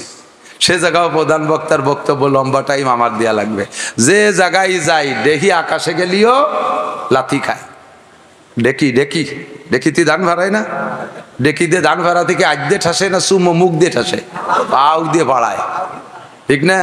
তো ডেকি আকাশে গেলিও লাথি খায়। ওই হঠাৎ করে এক মসজিদে গেছি আসরের নামাজ পড়তে, যেতে যে তবলিগালা, আমি যাবো মাহফিলে, কয় হুজুর আইসেন যান একটু অস করে যান, ঠেসে অস করাতে। তো যেখানে যাই সেখানেই বেশি। তারপরে দেশের হক আছে, কম হবে না ইনশাআল্লাহ যদি আল্লাহ বলায়। আর যদি আল্লাহ না বলায় এখনই শেষ। আপনারা যেদিন বলে দেবেন যে অনেক ওয়াজ করবেন, ওই দিন ওয়াজ আসেই না। তো আল্লাহ পাক রব্বুল আলামিন কিছু কথা বলার তৌফিক দান করে, বলেন আমিন। আমাদের নবী কি আসছেন 5টা 7টা 10টা 11টা বিয়ে করার জন্য? কাফের মুশরিকের সাথে যুদ্ধ লড়াই করে মক্কা মদিনার জমি দখল করে বিশাল জমিদারি করার জন্য, রাষ্ট্রপ্রধান হয়ে প্রেসিডেন্টগিরি করার জন্য আমার নবী আসছে? কথা বলেন। আমার নবী আসছেন কি জন্য? নবী আসছে হুদাল্লিল মুত্তাকিন, হুদাল্লিন নাস, মানব জাতি এবং মুত্তাকিন পরহেজগারদের রাহবারি করার জন্য। নবী আসছেন রাহমাতুল্লিল আলামিন, গোটা জাহানের রহমত স্বরূপ এসেছেন। কথা বলুন ঠিক কি ঠিক না? আমার নবী আসছে অমানুষকে আরে রিদি খেয়াল না, নবী আসছেন অমানুষকে মানুষ বানানোর জন্য। কথা কন? জাহান্নামীকে জান্নাতি বানানোর জন্য, কপাল পোড়াকে কপাল জোড়ানোর জন্য, বেঈমানকে ইমানদার বানানোর জন্য, আল্লাহর শত্রুকে আল্লাহর বন্ধু বানানোর জন্য। ঠিক কি ঠিক না? একটা মডেল, একটা মাপকাঠি, একটা মাপকাঠি হিসেবে, মডেল হিসেবে নবী পাককে পাঠিয়েছেন। সূরা 29 নম্বর পারা, 29 নম্বর পারা, 2 নম্বর সূরা, 29 নম্বর পারা 2 সূরা। সূরার নাম সূরা কলম। যুবক প্রাণপ্রিয় বন্ধু, এদিক তাকাও। এই সূরা কলম নাজিল হয়েছে কোন সময়? একদিন হুজুর বয়ান করতেছিলেন, তো বয়ানের ভিতরে হুজুরের কেমন যেন আজকের বয়ানটা অত রসালুটা। আমি মাঝে মাঝে বলে থাকি, আবারও বলবো, যুবক আমার দিক, একান্ত যুবকদের উদ্দেশ্যে বলছি। আর কিছু আইগেড়িয়া মুরব্বী আছে, আদা বা আদা কাঁচা সাইলুনি মুরব্বী। বুড়োরা তো ইনভ্যালিড হয়ে গেছে, ফাইজলামি হতে বয়স নাই, কিন্তু এই আদা পাকা আদা কাঁচা কিছু সাইলুনিয়া বয়সী আছে, এনরাও কিন্তু ভালোই সাইজের উল্টো পাল্টা। বিসমিল্লাহ, সবাই লাভ করতে হবে। হুজুর ওয়াজ করতেছেন, এরকম মাঠ ভরা সাহাবায়ে কিরাম, ওয়াজের রস নাই, মুখ শুকনো শুকনো। জিবরাইল এসে কা ফামা বালুকে ইয়া রাসূলুল্লাহ, হুজুর কি হয়েছে আজকে, কথা কিরম কিরম কনকা বাদি বাদি যাচ্ছে। হুজুর বলেন যে ওয়াজ তো করার নিয়ত করছিল আজকে, এরা সাইডে সুদে করলো 2 ঘন্টা ওয়াজ করতে হবে, কিন্তু বইসিও সাইজে গুজে ও যে এক বুড়ো দেওয়া না মাঝখানে, ওই বুড়োর জ্বালায় ওয়াজ করতে পারতে। আরে সেই বুড়ো এখানে আসে নাকি? সবাই বাঁচা দিতে, সেই মাঠের বুড়োর কথা। অভিনয় সুন্দর হলি মনে হয় যেন বাস্তব, ঠিক না? ওই মাঝখানের বুড়োর জ্বালায় ওয়াজ করতে পারতেছি না। তো বুড়ো কি সমস্যা করে? বুড়ো হলো মিস্টার আবু জাহেলের 1 নম্বর PS1। আবু জাহেল সেদিন দারুন নদওয়ায়, কাফেরদের সংসদ ভবনের নাম দারুন নদওয়া। কি নাম? দারুন নদওয়া। এই আবু জাহেল হলো সৌদি আরবের গভর্নর। এই গভর্নর দারুন নদওয়ার ভিতরে কাফেরদেরকে ডাইকা কইছে, ওয়াকালাল্লাযীনা কাফারু লা তাসমাউ লিহাযাল কুরআন ওয়ালগাউ ফীহি লাআল্লাকুম তাগলিবুন। হে কাফেররা, মুহাম্মদ যখন কুরআন পড়বে আর তরজমা তাফসীর করবে, ওর কোরআনের তিলাওয়াত শুনলি যে কোনো কাফের কলেমা ভরিয়ে ফেলে, দিল নরম হয়ে যায়। কাজেই ওর কোরআন শরীফ মানুষের শুনতে দিবা না। ও যখন বয়ান করবে মাঝখানে বসে হই হুল্লা চিল্লে পাল্লা করবা, মুখে মুখে তর্ক করবা, ফাঁসা ফিরে দিয়ে বসে থাকবা, উদ্ভট এলোমেলো শব্দ করবা, তালিও ঠগি যাবে, মুহাম্মদ জিততে পারবে না, তোমরা জিতে যাবা, তোমরা বিজয়ী হবা। লাআল্লাকুম তাগলিবুন। এই হুকুম দিয়েছে আবু জাহাল। এই হুকুমের পর যারা বেশি পালন করছে, যারা ভালো নাম্বার নেছে, যারা A+ পাইছে, তার ভিতরে গোল্ডেন A+ পাইছে ওই বুড়ো। নবী যখনই বয়ান করে মাঝখানে এসে এলোমেলো শব্দ করে, আর এই মুখে মুখে তর্ক করে, ঘন ঘন পেশাব করতে যায়। আসার সময় সাইডে খেজুর বাদাম নিয়ে আসে, সাইডে কদুর বিচি সিমির বিচি নিয়ে আসে, মাঝখানে বসে বসে ভাষা ফিরে দিয়ে ফুটফুট করে খায়। মতের খিলা বলি, মুহাম্মদ থামো, মুহাম্মদ থামো, কি করছো, রাজনীতি বাদ দাও। এই উল্টো পাল্টা করে। তো ওই বুড়োর জ্বালা আমি ওয়াজ করতে পারতেছি না। জিবরাইল কা হুজুর তারিফু মান হুয়া, ওরে চেনেন? কয় যা চিনি তো, আমার বাপসা সাদের বয়সী মানুষ, বেশ বয়সী, বুড়ো হয়ে গেছে। কয় যে ওভাবে না, ওর চারিত্রিক দোষ, ওর সমস্যা কোথায় কি কি আছে তা কি জানেন? কয় না, তা জানবো কি করে? তো জিবরাইল সূরা কলম নাজিল করে দিয়ে ওই জায়গায় বসে ওই দিন আবু জাহেল ওই দিন এই লোকটা নবী পাককে বলেন, মুহাম্মদ তুমি পাগল, মুহাম্মদ তুমি উন্মাদ, মুহাম্মদ তুমি কি বলা হয় মাতাল, ইত্যাদি ইত্যাদি কেউ নবী পাককে গালি দিয়েছে। তো আল্লাহ পাক নবীকে সান্ত্বনা দেওয়ার জন্য সূরাটা নাজিল করেছেন। শুরুতে আমার নবীর প্রশংসা একটু পরে বলবো, আর মাঝখানে যে কদ্দুর যাইয়া ওই লোকটা সম্পর্কে আল্লাহ তাআলা জানান দিচ্ছেন নবী আলাইহিস সালামকে। জিবরাইল বলে, হুজুর ওই লোকটার ব্যক্তি জীবনে 9টা দোষ আছে। কয়টা? মুখস্থ করেন, কয়টা? 9টি দোষ আছে। 9টা বলতে গেলে আমার 9 ঘন্টা লাগবে, অধিক যাব না। আমি একটা দিয়ে বলি সেটি চলে যাবো জায়গা মতো। এই 9টা দোষের ভিতরে কোরআন শরীফের তর্জমা দেখবেন। আমি আয়াতটা বলে দিলাম, 29 নম্বর পারা, 2 নম্বর সূরা, সূরার নাম সূরা কলম। ওর ভিতরে যায় আয়াতটা মনে রাখবেন। আয়াতটা হলো উতুল্লিম বাদা যালিকা জানিম। তর্জমা হলো ওই লোকের ভিতরে 9টা দোষ আছে, তার ভিতরে একটা দোষ হলো ওইটা হারাম জাদা, যারও সন্তান, জাইরোর বাচ্চা, ওর জন্মের ঠিক নাই। যে কয়টা দোষ ভিতরে থাকলে নবীর সাথে বেয়াদবি করা যায়, আলেমের সাথে বেয়াদবি করা যায়, ধর্মের সাথে বেয়াদবি করা যায়, কোরআনের সাথে বেয়াদবি করা যায়, শরীয়তের সাথে বেয়াদবি করা যায়। মসজিদ দেখলে চোখ টাটায়, মাদ্রাসা দেখলে চোখ টাটায়, কোরআন দেখলে চোখ টাটায়, আলেম দেখলে চোখ টাটায়। যে কয়টা দোষ থাকলে তার ভিতরে সেই 9টা দোষ থাকলে এই সমস্তগুলো খারাপ লাগে। সেই 9টা দোষের ভিতরে 1 নম্বর দোষ, ওই 9টাই ওর মধ্যে আছে। তার ভিতরে 1 নম্বর দোষ হলো ওইটা যারও সন্তান হারামজাদা, ওর জন্মের মধ্যে দোষ আছে। শুধু এই একাই নয়, কিয়ামত পর্যন্ত আপনার উম্মতের মধ্যে মুসলমানের ঘরে জন্ম নেবে যারও সন্তান হারামজাদা, তার সিনার আলামত হলো সে এই সমস্ত জায়গায় তার চোখ টাটাবে। ধর্ম ভালো লাগে না, কোরআন ভালো লাগে না, কোরআনের সংবিধান ভালো লাগে না, আলেম ভালো লাগে না, মসজিদ ভালো লাগবে না, মাদ্রাসা ভালো লাগবে না। মুখে তাদের আমরা বলতে না পারলেও প্রমাণ হবে তোমাকে কোরআনের মাপকাঠি দিয়ে মেপে ফেলাইছি, তোমার জন্মের মধ্যে দোষ আছে। কথা বলেন ঠিক কি ঠিক না? আমরা যাই করি না করি, আমরা রাজনীতিতে যে দল হই না কেন, ও দোস্ত, আমরা যা রাজনীতি যার যেটা ভালো লাগে সে সেটা করবো। উন্মুক্ত স্বাধীন দেশ। যদি রাজনীতিতে কোনো সাইডে প্রেসার ক্রিয়েট করে, তাহলে বলবো যারা বৈষম্য আন্দোলন করেছে তাদেরকে বলবো এটা একটা বৈষম্য। এটা একটা বৈষম্য। বৈষম্য মানে কি? যার যা খুশি সে তা করবে। জবান উন্মুক্ত, মুখ খুলে কথা বলবা। হাত উন্মুক্ত, হাত খুলে কাজ করবা। তোমার চাকরির দরজা উন্মুক্ত, যোগ্যতা বলে খুঁজে নিবা। কাজেই আমার সব জায়গায় উন্মুক্ত থাকতে হবে। আমার রাজনীতিতে উন্মুক্ত। আমার ভালো লাগে আমলিগ করব, আমার ভালো লাগে বিএনপি করব, আমার ভালো লাগে জাতীয় পার্টি করব, আমার ভালো লাগে শাসনতন্ত্র করব, আমার ভালো লাগে খেলাফত মজলিস করব। এটাই তো আমার স্বাধীনতার অর্জন। কথা বলেন ঠিক কি ঠিক না? তবে যে যা ভালো লাগে তাই করব, কিন্তু সাবধান, আলেম উলামা, মাদ্রাসা, মসজিদ, আল্লাহ, রসুল, ধর্ম, কোরআন, শরীয়তের বিধান নিয়ে কখনো ব্যঙ্গ করব না, ঠাট্টা করব না, এদের সাথে বেয়াদবি করব না। যদি বেয়াদবি করেন তাহলে আপনি নিজেই বুঝে নেবেন আপনার জন্ম সংক্রান্ত তো আপনি জানেন না, জানে আপনার মা। আপনি বুঝে ফেলবেন যে আমি এ জায়গায় অন্যায় কে জন্যই করেছি, নিশ্চয়ই আমার জন্মের মধ্যে ত্রুটি আছে। মানুষে আমার সামনের বার জারির বাচ্চা কইতে পারে নাই, তবে আমার ভিতরে সমস্যা আছে, নইলে আমি এটা কেন করলাম? কাজেই তুমি ভদ্র হও, এ ছেলেরা তোমরা ভদ্র হও, আলেমদেরকে দেখে বিনয়ী হও, সর্বকালে এরা তোমাদের বন্ধু থাকে। আল্লাহু আকবার। নবী পাককে এরপরে আল্লাহ পাক সান্ত্বনা দিয়ে শুরুতে বলতেছে নুন। শুরুতে একটা অক্ষর আছে নুন। শুরু অক্ষর কি? আমি বলে নেই, ওই লোকটার নাম হলো ওলীদ ইবনে মুগীরা। নাম কি? একটু মুখস্থ করেন না, নাম কি?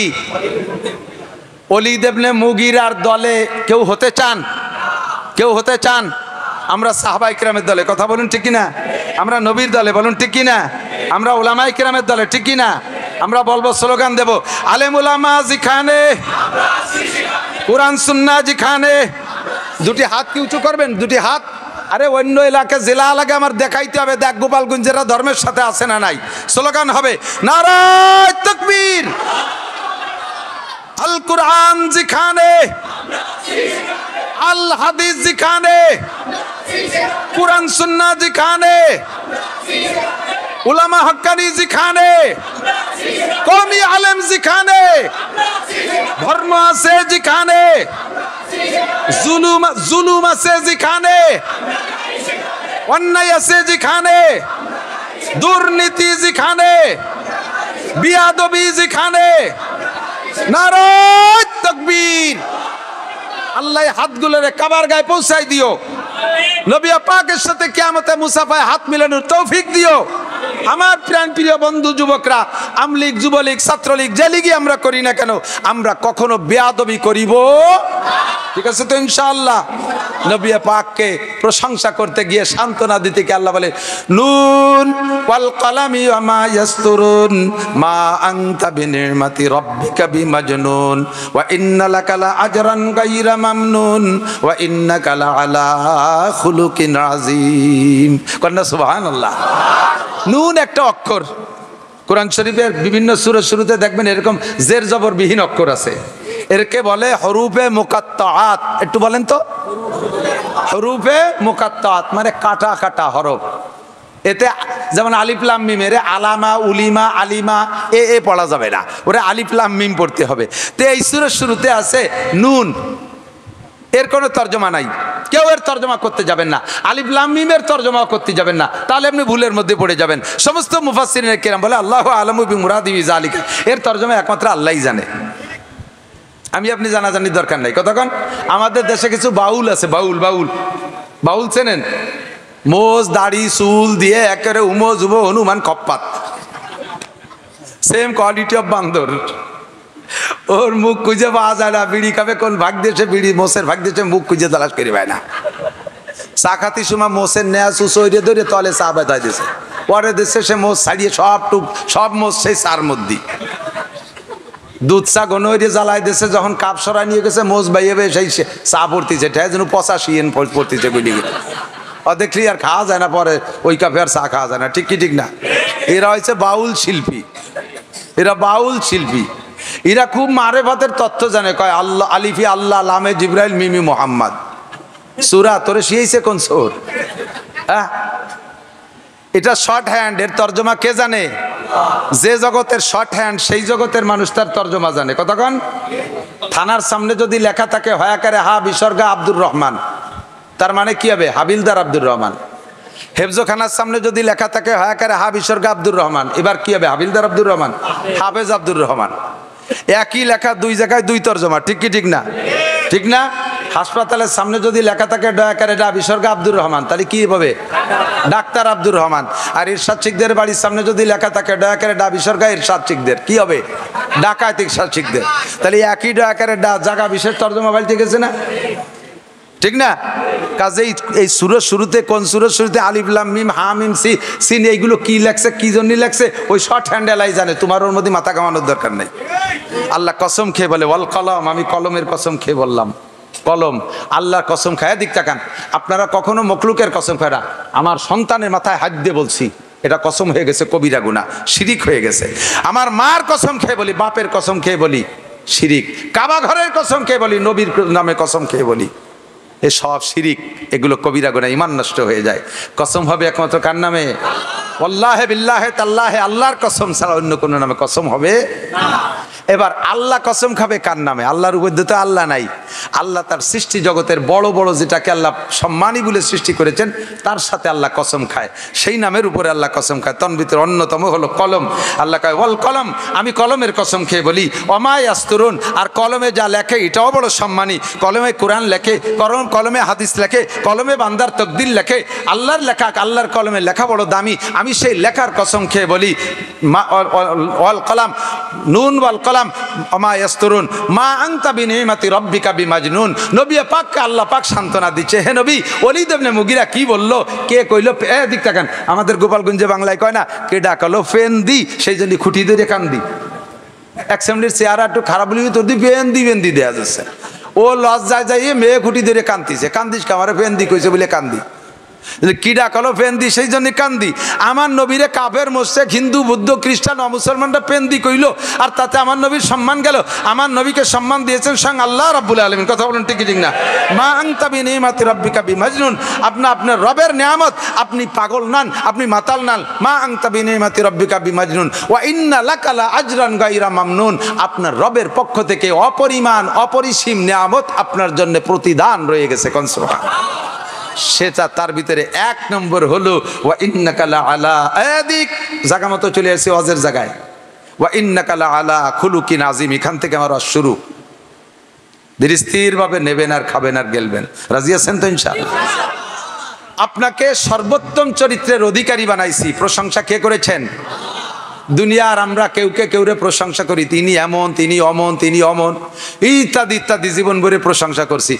যখনই ছুটে গেছে তখনই আর বদনামের শেষ নাই, সব প্রশংসা ধুলায় ধূসারিত হয়ে গেছে। কতক্ষণ ঠিক কি ঠিক না? কিন্তু আমার নবীর প্রশংসা ধুলায় মিটানোর কাহারও ক্ষমতা। যদি কেউ মিটানোর চেষ্টা করে, বেকা চোখে তাকায়, তাহলে বুঝবো সাপ্পারা চশ। সাপ্পারা মানে চামচিয়া, চামচিয়া বেলা দেখতে পারে না। সামসে বেলা দেখতে পারে না, এই জন্য কি বেলা খারাপ? দিনের বেলা সামসে উঠতে দেখেন নাকি? রাত্রি কি বাড়াবারে ভারত থরুত করে উড়ি বেড়ায়। দিনের বেলা যদি কোনো জায়গাতে ছুটিয়ারটা আসে, এখানে যে গাপটি মেরে পড়ে ওখানে যে গাপটি মেরে কিছু সহি দেয় না, ঠিক না? সূর্যকে সহ্য করতে পারে না সামসিয়া আর সুসুও। সূর্য সহ্য, সুসুও রাত দিনই বেরোয় না, সামসিও দিনই বেরোয় না, ওরা রাত্রে টিপ মারে। তুই সুসু আর সামসিয়া সূর্য পছন্দ করিস না, তাই বলে তো সূর্য খারাপ না। কোটি কোটি মখলুক সূর্য পছন্দ করে, মানুষের সূর্য পছন্দ করে। কাজেই তোর মতো সাইন্সে সুসো সূর্য অপছন্দ করলে কিচ্ছু আসে যায় না, ঠিক কি ঠিক না? তোর মতো আবু জাহেল, আবু লাহাব, উতবা, সাইবা, ওয়ালিদ ইবনে মুগীরা, নমরুদ, কারুন, হামান, সাদ্দাত, ফিরাউন, উবাই বিন খালদ, এই সারা দুনিয়ার কাফের, জো বাইডেন, নেতানিয়াহু, সারা দুনিয়ার কাফের আমার নবীকে গালি দিলে কিচ্ছু আসে যায় না। ওয়ালিদ ইবনে মুগীরা আমার নবীকে গালি দিলে কিছু আসে যায় না। আমার নবীকে প্রশংসা করেছে আমার আল্লাহ, ওয়া ইন্নাকা লাআলা খুলুকিন আযীম। কথা বলেন ঠিক কি ঠিক না? দুনিয়ার কেউ যদি এই জগৎটাকে অপছন্দ করো, তাও তুমি বুঝে নাও নবীকে অপছন্দ করছে, নবীকে গালি দিয়েছে, তাদের সম্পর্কে যেমন বললাম, নবীর ওয়ারেসদের সম্পর্কে মন্তব্য করলে তোমারও আমি তাই করলাম। তুমি সুসু আর সাইন্সিয়া, তুমি সুসু আর সাবধান, সাবধান। এই সুসো কিন্তু সুসো আর একটা জিনিস সহ্য হতে পারে। আপনারা এখানে কে কেমন আছেন জানি না, আমি আতর পছন্দ করি খুব বেশি, আমার পকেটে সবসময় থাকে। আপনারা আতর পছন্দ করেন না? আতর ভালো লাগে? আতর ভালো লাগে। এই আতর পছন্দ করে না মানুষের ভিতরে যারা, তারা হলো মেথর, সুইপার, ওরা আতর সহ্য করতে পারে না। আর প্রাণীদের ভিতরে সুসোয় আতর সহ্য করতে পারে না। আপনার ঘরে যদি বেশি সুসো রানাগুনা থাকে, ও যদি কোনোটাই দিয়ে সাফ করতে না পারেন, 10 টাকার আতর কিনে ছড়াইতে হবেন, যে কয়দিন এই আতরের ঘ্রাণ থাকবে ওই কয়দিন সুসু আসবে না। এই যে সারা দুনিয়ার নবী, রসুল, ফেরেশতা, জিন, ইনসান, মানুষ সবাই আতর পছন্দ করে, সুসই পছন্দ করে না। তাই থেকে আতর খারাপ, ঠিক কি ঠিক না? ও দোস্ত, আর মেথরে আতর পছন্দ করে না। ও জীবন ভরে গু সাফ করতে করতে, পায়খানা সাফ করতে করতে ওর সাথে একটা বন্ধুত্বতা হয়ে গেছে, আতরের গিরান না হয়ে গেলেও বেহুশ হয়ে যায়। তাহলে মেথর আর সুসু আতর সহ্য করতে পারে না বলে আতর বেদামি হয় না। আল্লাহর ঘর, মসজিদ, মাদ্রাসা, তোমার মতো সুসু আর মেথর যদি অপছন্দ করো, তাতে এটা খারাপ হবে না, বরঞ্চ তুমি উপাধি নিলে তুমি সুসু বা মেথর। কথা বলে ঠিক ঠিক না? আমি সুসু মেথরের দলে হইতে রাজি। আল্লাহ আমাদেরকে হেফাজত করেন, আমিন। নবী পাককে আল্লাহ বলেন, ওয়া ইন্নাকা লাআলা খুলুকিন আযীম, আপনি সর্বোত্তম চরিত্রের অধিকারী, আপনার মতো চরিত্রের অধিকারী কেউ নেই। কাজেই আপনার চরিত্রটাকে আমি কি বানাই দিলাম? হে উম্মতরা, দুনিয়ার মানুষ জেনে নাও, লাকাদ কানা লাকুম ফি রাসূলিল্লাহি উসওয়াতুন হাসানা, তোমাদের জন্য মুহাম্মদুর রাসূলুল্লাহর মধ্যে রয়েছে উত্তম আদর্শ। খেয়াল করেন নাই? আমাদের উত্তম আদর্শ কার মধ্যে? মুহাম্মদুর রাসূলুল্লাহ সাল্লাল্লাহু আলাইহি ওয়াসাল্লাম। কথা সন্দেহ আছে নাকি? আরে ভাই, আমরা গোপালগঞ্জের মানুষ বঙ্গবন্ধুকে ভালোবাসি, কিন্তু উনি আমার জিন্দেগির সম্পূর্ণ সংবিধান দেওয়ার ক্ষমতা রাখে না। সম্পূর্ণ সংবিধান দেওয়ার ক্ষমতা রাখে জিয়াউর রহমান, রাখে এরশাদ সাহেব, রাখে পৃথিবীর কোনো মানুষ মানব জাতির পূর্ণ জীবন বিধান, সংবিধান দেওয়ার ক্ষমতা রাখে না। তারা কিছু কিছু ভালো কথা বলেছেন, কিছু কিছু নীতি কথা বলেছেন, তাতে একটা মানব জাতি শুরু থেকে শেষ পর্যন্ত পূর্ণ জীবন ব্যবস্থা হতে পারে না। আমার নবীর জীবন ব্যবস্থা এমন সুন্দর, নবীর আখলাক এমন সুন্দর, তার জন্ম থেকে মৃত্যু পর্যন্ত যদি অনুসরণ করি, তাহলে দুনিয়ার সমস্ত মানুষের কাছে প্রশংসিত হব, মানুষের কাছে প্রশংসিত হব, ফেরেশতাদের কাছে প্রশংসিত হব, আল্লাহর কাছে প্রশংসিত হব। দুনিয়ার থেকে জান্নাতের সার্টিফিকেট হাতে নিয়ে আখিরাতের দিকে রওনা দিতে পারবো। কথা বলুন ঠিক কি ঠিক না? এমনই একটা মানুষ মুহাম্মদুর রাসূলুল্লাহ। আল্লাহ বলেন, লাকাদ কানা লাকুম ফি রাসূলিল্লাহি উসওয়াতুন হাসানা। সব বলে শেষ করতে পারবো না। কেন পারবো না? এদিক তাকান।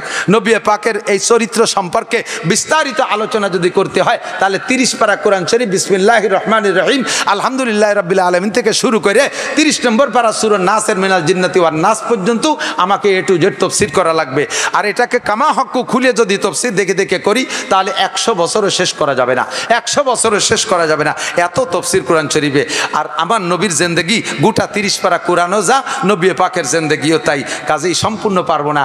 এই গোটা নবীর জিন্দেগির থেকে থেকে একটা অংশ থেকে আমি সামান্য একটু পরিবারতন্ত্র নিয়ে একটু কথা বলবো, যে নবীওয়ালা পরিবার যদি আমি গড়তে পারি তাহলে আমার পরিবারটা নবীর পরিবারের মতো সুন্দর হবে। কথা বলুন ঠিক ঠিক না?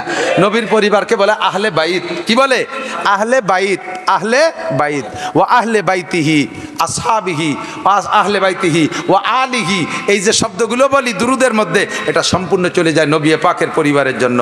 আমার নবীর পরিবারের চাইতে সুন্দর পরিবার পৃথিবীতে আসছে? কতক্ষণ? কোনো নেতার পরিবার আছে? কোনো নেত্রী পরিবার এত সুন্দর আছে? কোনো কের পরিবার এত সুন্দর নাই, আর কোনোদিন হবেও না। সেই নবী আদর্শ মুসলিম পরিবারের একটা পরামর্শ দিচ্ছে। এদিক তাকান মুরব্বীরা, আগে আসেন মুরব্বীরা। যদি এই সমাজকে সুন্দর করে গড়তে হয় তাহলে গোড়ার থেকে আসতে হবে। কোটিপতি হতে হলে আগে হতে হয় লাখপতি, লাখপতি হইতে হলে আগে হতে হবে হাজারপতি, হাজারপতি হইতে হলে আগে হতে হবে শতপতি। হ্যাঁ, 100 টাকার নোট 10 খান গুছালি না, তারপরে 1000 টাকা, 1000 টাকার নোট 100 খান গুছাতে পারলি 1 লাখ টাকা, 1 লাখ টাকার বান্ডিল 100 খান জমা করতে পারলি তারপরে 1 কোটি টাকা। এবার 1000 টাকার নোট আগে বানাইতে হলে তার আগে লাগবে 100 টাকার নোট, 100 টাকার নোট বানাইতে হলে তার আগে গুড়ায় লাগবে 1 টাকা, ঠিক না? তাহলে কোটিপতি হইতে হলে আগে লাগবে 1 পতি হতে হবে। গোটা দুনিয়াকে যদি ভালো বানাইতে হয় তাহলে আমার ব্যক্তি জীবনটাকে আগে সুন্দর করতে হবে। আমি ভালো, এ জায়গা যে কয়জন আমি আছি, যে কয়জন আমি আছি, বলেন আমি কয়জন? যত মানুষ আছি প্রত্যেকে যার যার কাছে আমি না, প্রত্যেক আমির একটু ভালো বানানোর চিন্তা করেন। কষ্ট হচ্ছে? বলবো আমি কে ভালো বানানোর পরামর্শ দেব? সুর নাই, তাল নাই, কণ্ঠ নাই। আমার যুবক পরাণ ভরে শোন, এ যুবক, তোর জিন্দেগি উন্নত হবে। আমি এই আদর্শ মুসলিম পরিবারের বয়ান অনেক আগে করতাম, মাঝে কিছুদিন করি না, ইউটিউবে সার্কুলার হয়ে গেছে, কিন্তু দেখি ইউটিউব তো সবাই শোনে না। আর ওয়াজ যেগুলো পুরনো হয়ে গেছে পিছনে চলে গেছে, কিন্তু কথাগুলো আমার কাছে ইম্পর্টেন্ট মনে হচ্ছে। বিভিন্ন অনুষ্ঠান প্রোগ্রামে যাই, সেখানে যে দেখি শরিয়ত বিরোধী অনেক উল্টোপাল্টা কাজে, এগুলোকে আবারও ফিল্ডে আনতে হবে ইনশাল্লাহ। আদর্শ মুসলিম পরিবার, আমার সেই সময়ের বয়ান শুনে বহুত যুবক তার সিদ্ধান্ত পরিবর্তন করে ফেলাইছে, স্টাডিং বাম থেকে ডানিয়ে নিয়ে আসছে। আমার প্রাণপ্রিয় গোপালগঞ্জের যুবকরা, তোমরা আজকের আলোচনাকে পেট ভরে নিয়ে ইনশাল্লাহ স্টাডিং বাম থেকে ডানিয়ে আনতে পারবা তো ইনশাআল্লাহ? সিদ্ধান্ত নিয়ে যাবে তো ইনশাআল্লাহ? সুখী একটা জীবনযাপন পাবা, সুখী একটা জীবন পাবা ইনশাআল্লাহ। এর জন্য শর্ত হলো আগে মুরব্বীদেরকে পরামর্শ দিচ্ছে। আল্লাহ তাআলা আদেশ করছেন, এই মুরব্বীরা আমার দিক তাকান, আনকিহুল আয়ামা মিনকুম ওয়াসসালিহিনা মিন ইবাদিকুম। একটা মানব জীবনের তো শুরু আছে। আমি কোন জায়গা থেকে শুরু করব? জন্মটাই ধরে নিয়ে যায় শুরু, কিন্তু জন্মের আগের থেকে আর একটু আগের থেকে একটা ক্লাস আছে, সেই ক্লাস থেকে আরম্ভ করি। জন্মটা সুন্দর হবে যদি ওই জায়গাটা সুন্দর হয়। ভালো করে এদিক বোঝেন, যদি জমিটা ভালো হয় তাহলে না ফসল ভালো হওয়ার আশা করা যায়। কাজেই জন্ম ভালো হওয়ার আগে আমার জন্মের সেই জমিটা আগে আমার সুন্দর করতে হবে। এই জন্য আল্লাহ পাক বলেন, হে যুবক মুরব্বীরা যারা আছেন, আনকিহুল আয়ামা মিনকুম ওয়াসসালিহিনা মিন ইবাদিকুম ওয়া ইমাইকুম। খেয়াল করতেছে না? না কব না, খেয়াল হতেছে না, তা কব কে? আমার বুক ব্যথা হতেছে আর উন্ডা আর এক দিক সে বসে রয়েছে। এতক্ষণ অস করি নেই, যেটুক কব সেইটুকির জন্য আইসি গুছাই গাছাইয়া। দৈরি তোর দোয়ানো যায় না, আগের তে ফানানো লাগে না, এই জন্য আগের তেলো ফানাই ফুনে গুছাই আনছি। এখন হলো দোয়ানোর সময়। এই সময় বালতি চড়া নিয়ে গেলে দুধ বাড়ি যাবে না, আমি দোয়াই ফেলবো, মাটিতে বাড়ি যাবে, তুমি বাড়ি নিতে পারবা। মুরব্বীদের জন্য আল্লাহ হুকুম দিছেন, সমাজের সবচাইতে বেশি উচ্ছৃঙ্খল, সমাজে সবচেয়ে বেশি উচ্ছৃঙ্খল বুড়োরা না যুবকরা? কথা কয় না। মদ খায় বুড়োরা না যুবকরা? গাঁজা খায় কারা? ইয়াবা খায় কারা? গান গায় কারা? গান শোনে কারা? ফেসবুকের ল্যাংটা ছবি দেখে কারা? জারি যাত্রা, করসা, গাজীরঘাট, গুণযাত্রা, আড্ডা করে কারা? কারা করে? কন না কেন? যুবকরা। ঠিক কি ঠিক না? অপহরণ করে কারা? ধর্ষণ করে কারা? ইফটিজিং করে কারা?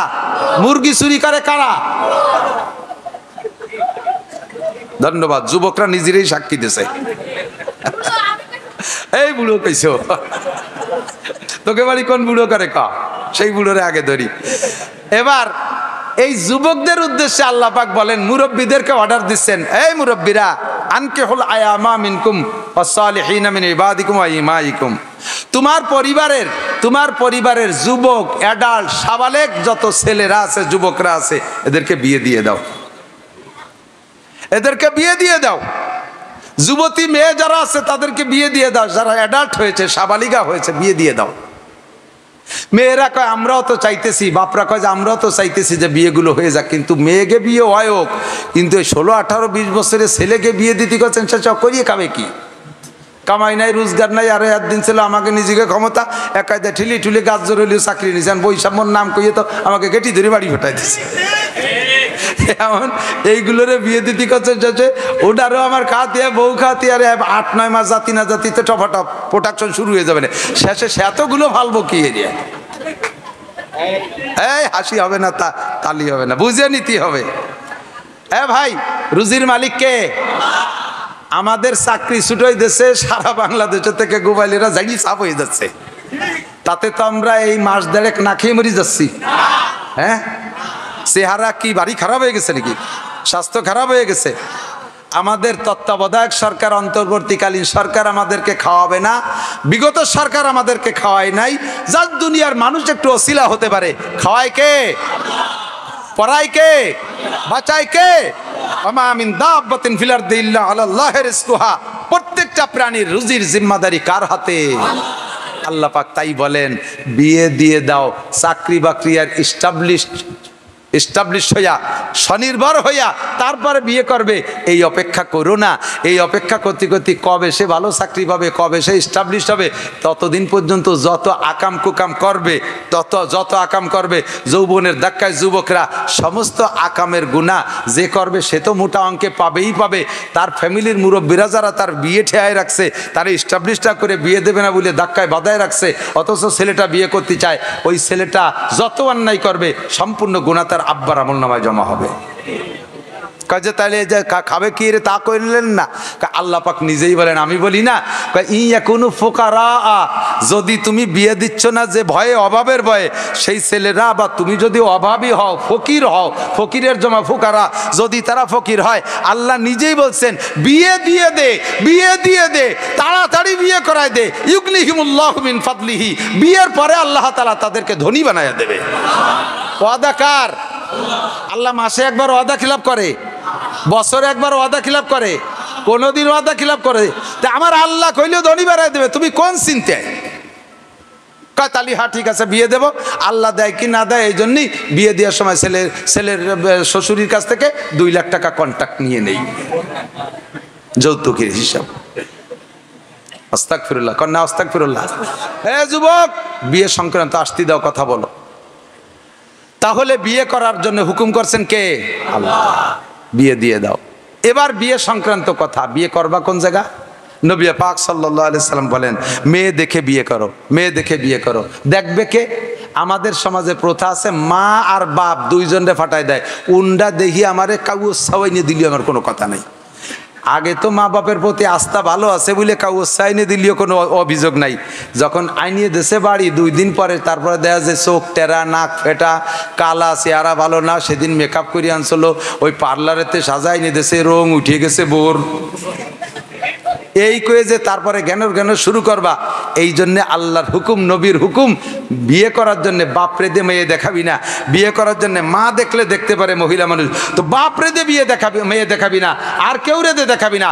তোর বিয়ের মেয়েটা তুই চোখ দিয়ে দেখে নিবি। বিয়ের আগে ছেলেকে মেয়ে দেখা সুন্নাত। হুজুর অর্ডার করেছেন, হে মক্কা থেকে যারা মদিনা হিজরত করে আসো, তোমরা আনসারি মেয়েদেরকে বিয়ে করতে যাচ্ছ, আনসারি মেয়েদেরকে দেখে নি, ওদের কিন্তু চোখ একটু গোলা হয়, তাদের চোখ একটু গুলা হয়। তোমরা মক্কিরা চোখ কালা, এরা চোখ গুলা, শেষে তোমাদের গ্যাঞ্জাম হবে, একটু দেখে শুনে নিয়ে নিও। এই জন্য দেখার অনুমতি আছে। দেখবে ছেলে পাঠাই দিয়েছে দুলোবাইরে, দুলোবাই দেখিয়ে সঙ্গে, দুলোবাই তোমার জন্য মাইয়ে দেখতে যাইয়ে চয়েস করে ফেলাইছে, মাইয়ে তো হ্যান্ডসাম একেবারে প্রিয়াঙ্কা চোপড়া, আর দুলোবাই বানাইছে তুমি ওইটারে যেই বুন্ডা দিয়ে, সেই বুন্ডা তো ইন্টারন্যাশনাল হাফসি, ধুমসা কালা, দাইপু কালা।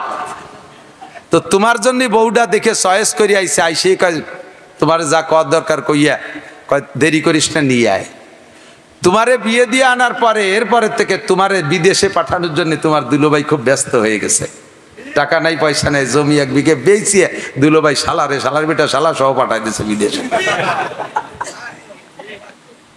তোমারে পাঠাই দে, এরপরে স্টার্টিং ঘুরোই দিছে। তোমার বুন্ডার কপাল পোড়াবে তোমার দুলোভাই, কিছুদিন পরে তোমারে বিদেশে পাঠাই দিয়া। এই জন্যে শরীয়তের বিধান, জীবনেও কোনোদিন দুলোভাইরে বউ দেখতে দিবি না। ভালো হোক আর মন্দ হোক, দুলোবাইরে বউ দেখতে দিবা না। দুলোবাইয়ের বউ দেখা হারাম, তোমার বউকে তোমার দুলোবাই দেখা হারাম, আগেও দেখা হারাম, পরেও দেখা হারাম। কিন্তু আমাদের পূর্বে দেখেছি, ইদানিং আল্লাহর রহমতে আমাদের বয়ান শুনতে শুনতে পরিবর্তন হয়ে আসছে। বিয়ে করে আনার পরে স্বামী স্ত্রী দুইজনে একসাথে দুধ ভাত খাবে, এইটা সুন্নাত। উনি বউডারে বাড়ি নামায় তোয়ার পরে ওনার গেটি ধরে খেদাই দিচ্ছে, উনি মাইদুর রাস্তা দিয়ে মুখুচুরি ঘুরে বেড়াচ্ছে, আর ওর বউরে দিয়ে আর ওর দুলোবাইরে দিয়ে মালা দিয়ে ফেসাই দিচ্ছে, দুধ ভাত তোরা দুইজন খা। একটা কুপ্রথা সমাজে ছিল কি ছিল না? এটা সম্পূর্ণ পরিহার করতে হবে। এগুলো বাদ, এগুলো চলবে না। মেয়ে দেখবেন, কেমন মেয়ে দেখবেন? এ যুবক ভালো করে মনে রাখো, দলা একটা দেখলি লাফাই পড়ো না। বংশীয় মেয়ে খোঁজো, শিক্ষিতা মেয়ে খোঁজো।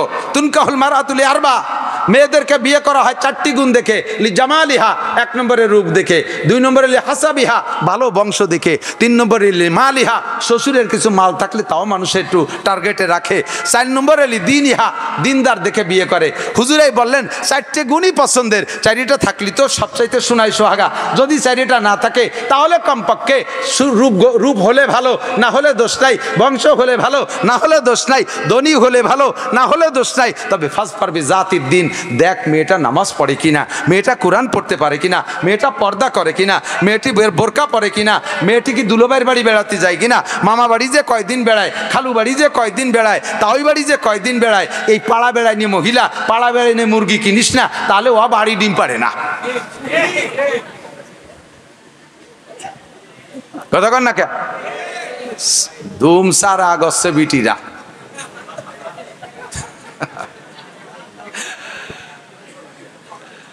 আল্লাহু আকবার। উচিত কথা কবরে মাসি, তাই সারমানিক দিয়ে আরেকবার আসিয়েন না আসি মেয়েদের বিয়ে করার জন্য। এবার আমার মামুনরা যারা পর্দার আড়ালে আসো, আমি কিন্তু যুবকদেরকে রেডি করে ফেলাইছি। তোমরা আর স্কিন টাইট প্যান্ট পাজামা পরা মাইয়ে বিয়ে করবা, ঠিক আছে তো? Ready ready, 1 2 3। তার মানে এমনই বিয়ে করে ফেলাম, তাই নাকি? 3 তো ফাইনাল। সাবধান, সতর্ক। আমি যুবক রেডি করে ফেলাইছি। এবার আমার বাপ বুন্ডা মেয়েরা পর্দার আড়ালে যারা আছো, তোমরা যদি আমার এই সুন্দর যুবক দিনদার যুবকদের সাথে বিয়ে বসতে চাও, তাহলে স্কিন টাইট পাজামা ছাড়ো। তুমি গোড়া আমার খাটোগনি ছাড়ো, মাথায় চুল কাটা ছেড়ে দাও, বব কাটিং বাদ দাও, হাতে পায়ে নখ পালিশ বাদ দাও। তুমি কিন্তু রিজেক্ট হয়ে গেছো, তোমাকে এরা নেবে না, তোমাকে এরা নেবে না। তুমি 250 মিটার 500 মিটার হাই স্কুল মাঠে দৌড়াইয়া জিতে তুমি কলস নিয়ে আইছো, তুমি ওই জায়গায় আর একটা ঘোড়া খুঁজে বেড়াও। আল্লাহর রহমতে আমার এই যুবকরা তোমার মতো বেহায়া বেপর্দা মহিলাকে তারা কিনবে না। কথা বলেন টিকি ঠিক না? ফাজফারবি জাতির দিন, দিনদার মেয়ে খুঁজে নেন। এবার দিনদারের সাথে সাথে আর একটা জিনিস খুঁজতে বলছে হুজুর। এদিক তাকান, হুজুর আর একটা জিনিস বলছেন, কি বলা হয়? তাজাবুজুল ওদুদ আল ওলুদ ফাইন্নি মুকাসিরুম বিকুমুল উমাম।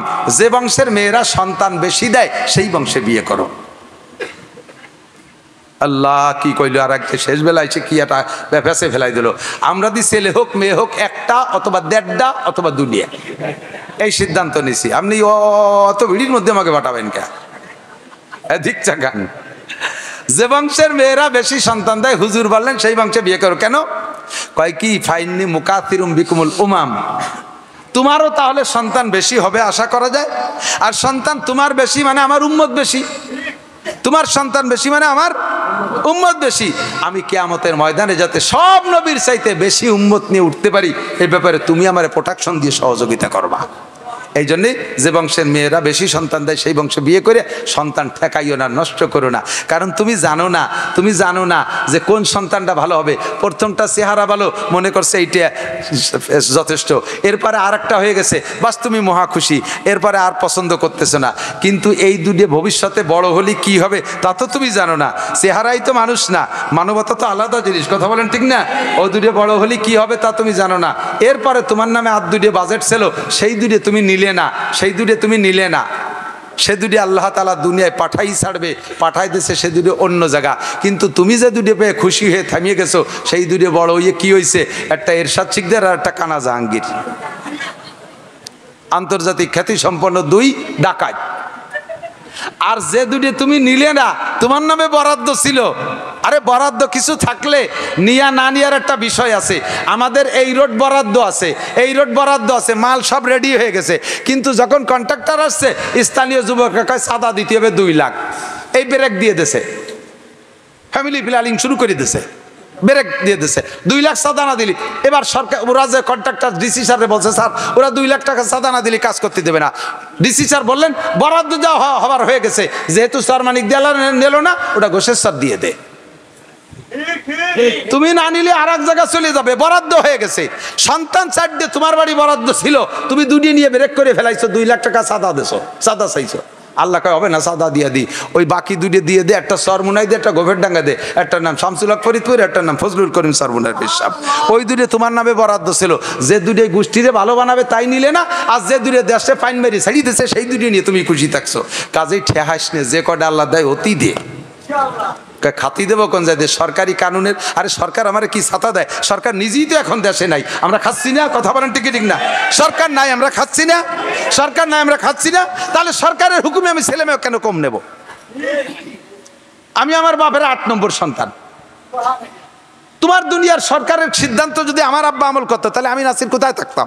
আজকে সারা দুনিয়া ভরে ওয়াজ করে বেড়াচ্ছি, দেশের মানুষ আমার দ্বারা উপকৃত আছে। তাহলে তোমার কথা মানলি বার আমার আব্বা যদি সেই কথার পর আমল করতো, তাই আমার মতো নাসির দেশের মানুষ পাতো কোন জায়গায়? তুমি সরকারও তোমার বাপের 8 নম্বর সন্তান, তুমিও তো তোমার বাপের 6 নম্বর সন্তান। তোমার বাপ যদি ওই সিদ্ধান্ত নিত, তোমার মতো সোনাচান পিতেলে গুগু কোন গাঙ্গের মধ্যে আমরা জাল খেয়ে তালাশ করে বের করে আনতাম।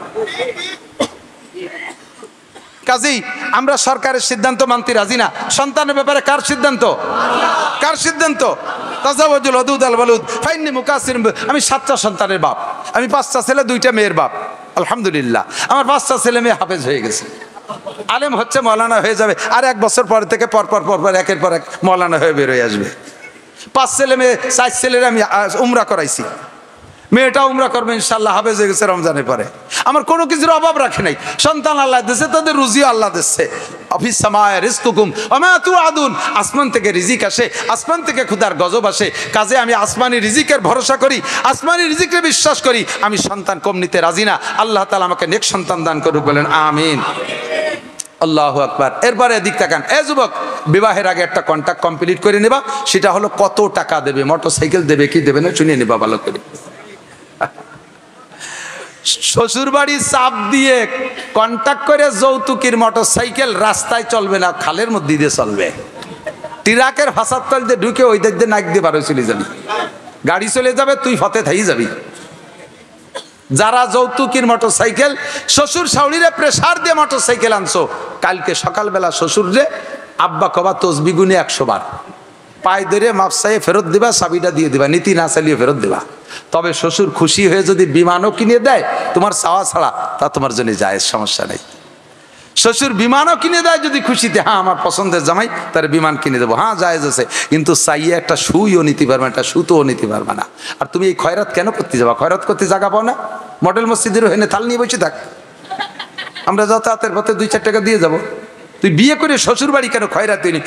মোটরসাইকেল দিতে হবে, আন কিনে দিতে হবে। আবালের বেটা আবাল, না গালিয়ে পারলাম না। এদিক যৌতুকের মাল সব হারাম, শুয়ারের গু খাওয়া যেমন হারাম, এর চেয়ে নিচে এর ভাষা নাই। শুকরের পায়খানা খাওয়া যেমন হারাম, নিজে পায়খানা করে যে খাওয়া যেমন হারাম, যৌতুকের টাকা সেরকম হারাম। যে লোক যৌতুক খাবি কপাল তার পড়বে, যে কপাল তার পড়বে। বহু আছে কপাল পড়ার পথ, সেগুলো সেদিন বুঝবি। কাজেই যৌতুক হবে না। এবার কয় যৌতুক হবে নাই যখন, এত শক্ত কথা হুজুর বল, এ কথা হবে না। যৌতুক যখন খাওয়াই যাবে না, তাহলে একেবারে তো ছেড়ে দিয়ে যায় না। এবার ছেলের বাপ কয়, নাসির হুজুর যেভাবে দেশের মানুষ টাইট দিয়ে কইল, যৌতুক যখন নিয়েই যাবে না, তাহলে শোনো কয়জন খাওয়াই দেবে লোক? মেয়ের বাপরে ধরছে, কত লোক খাওয়াবা? যৌতুক তো নিলামই নেয়া, কত লোক খাওয়াবা? কে তোমার খাওয়াবে? কে খাই থাও না কোনো জায়গায় সুসোদ দল। এ বাড়ি খাতে যাবি কীর্তি, তুমি এবারে কামাই রীতি হয়েছো?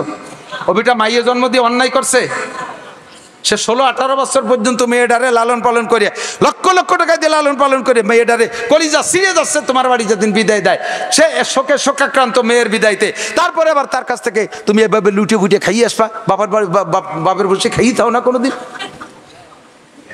এদিক বিয়ে সংক্রান্ত মেয়ের বাড়ি কোনো খানা হবে না, বিয়ে সংক্রান্ত খানা সব ছেলের বাড়ি। বিয়ে সংক্রান্ত খানা সব ছেলের বাড়ি। বরযাত্রী কন্ট্যাক্ট করে যাওয়া হারাম, বরযাত্রী কন্ট্যাক্ট করে যাওয়া হারাম। যদি মেয়ের বাপ স্বেচ্ছায় বলে বিয়েই আমি কার কাছে মেয়েটা দিচ্ছি, আমার একটা আত্মতৃপ্তি আছে, আপনি চেয়ারম্যান সাহেবকে, মৌলানা সাহেবকে, হাফেজ সেকেন্দার সাহেবকে একটু নিয়ে আসবেন, স্থানীয় 2-5 জন মুরব্বী নিয়ে এসেন, কমপক্ষে 10টা লোক নিয়ে এসেন, অথবা 20 জন মানুষ নিয়ে এসেন, আমি তাদের হাতে আমার মেয়েটাকে একটু গছিয়ে দেবো, আমার একটা আত্মতৃপ্তি থাকবে। এইভাবে যদি তিনি বলে আর সাথে বলেও দেয় যে আমার বাড়ি কিন্তু একক তো খাইতে হবে, ওনাদের মেহমানদারি, তাহলে 20 জন নিয়ে যাবেন, তাহলে খাইবেন। নইলে যদি খাওয়ার দাওয়াত না দিয়ে মুখস্থ খালি কয় 20 জন নিয়ে আসবেন, তাহলে 20 জন নিয়ে যাবেন ঠিক, কিন্তু এই 20 জন ও বাড়ি খাবে না।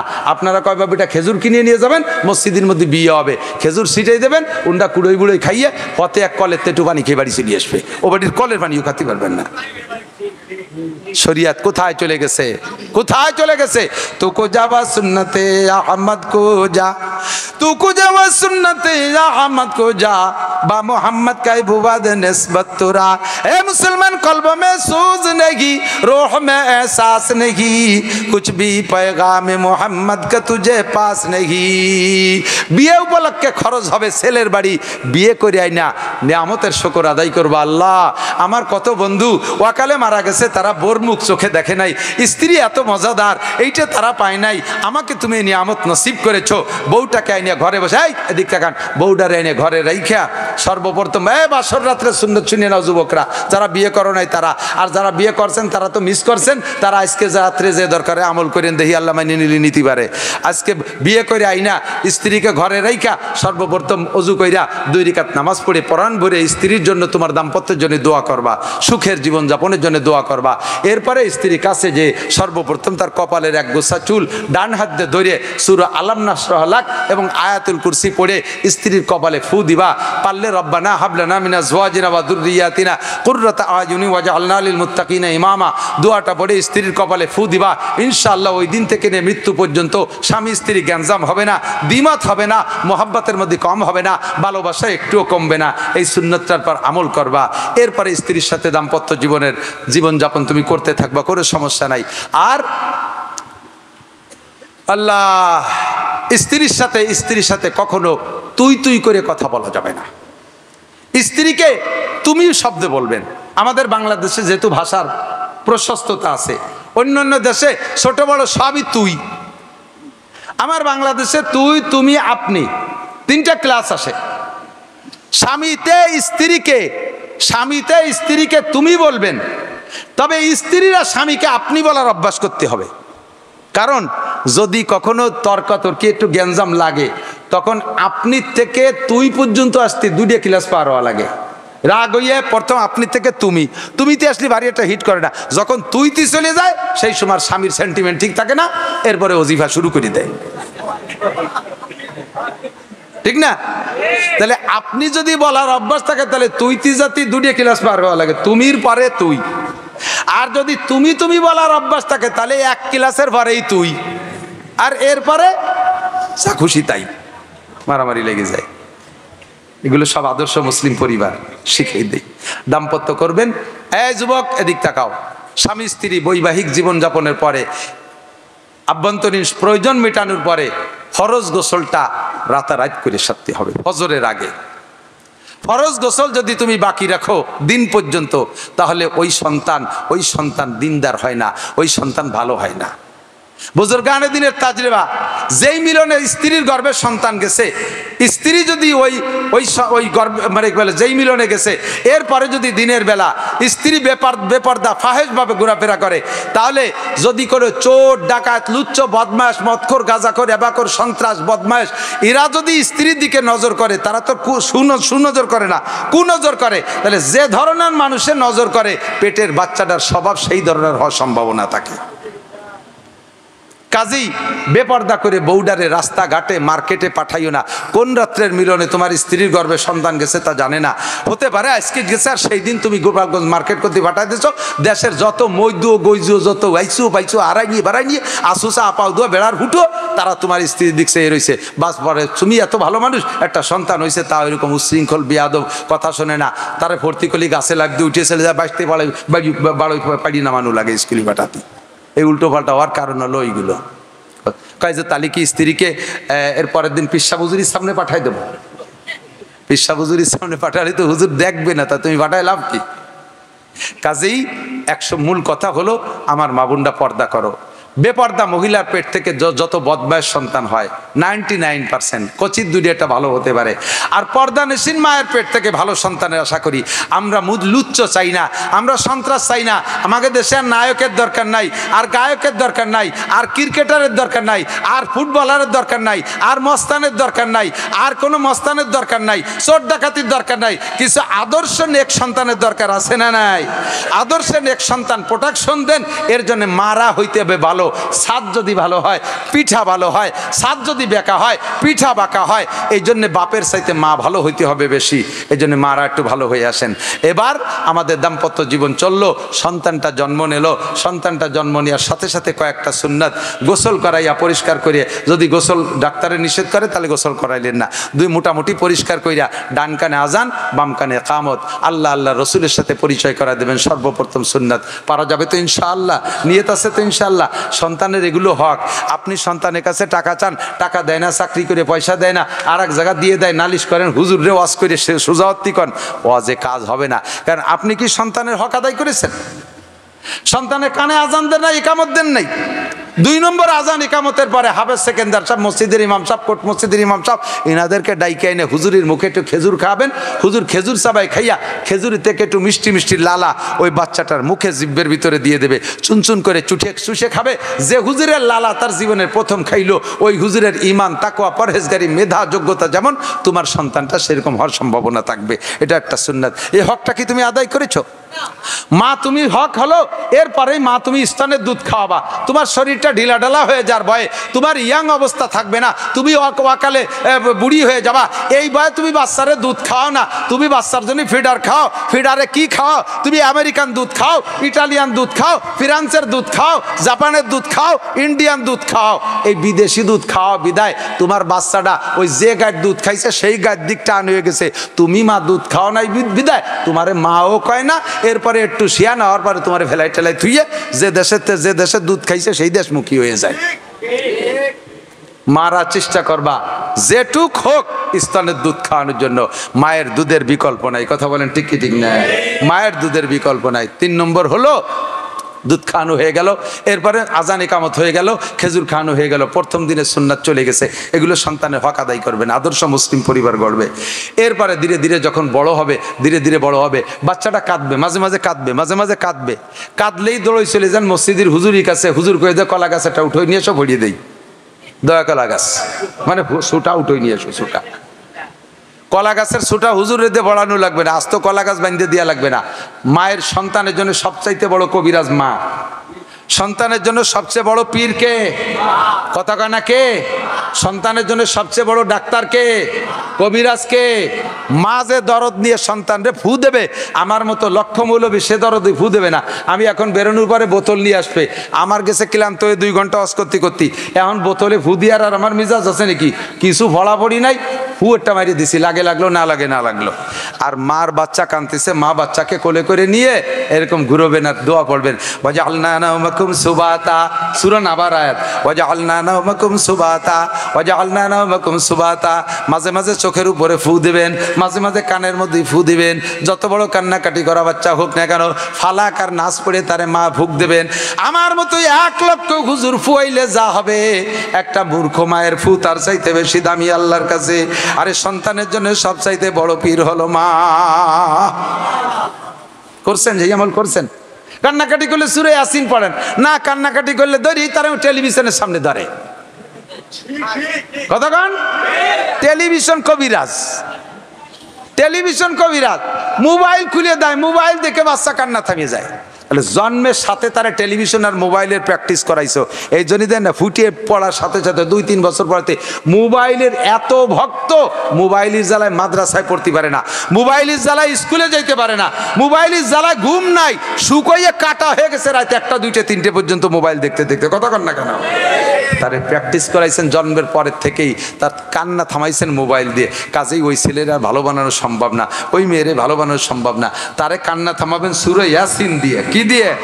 তারে কান্না থামাবেন সূরা ফালাক নাস দিয়ে, তারে কান্না থামাবেন দোয়া কালাম পড়িয়া সূরা নাবার আয়াত ওয়াজআলনা নাওমাকুম সুবাতা। আল্লাহ পাক বলেন আমি তোমাদের ঘুম দিয়েছি প্রশান্তি, এই দিয়ে তারে থামানোর চেষ্টা করবেন।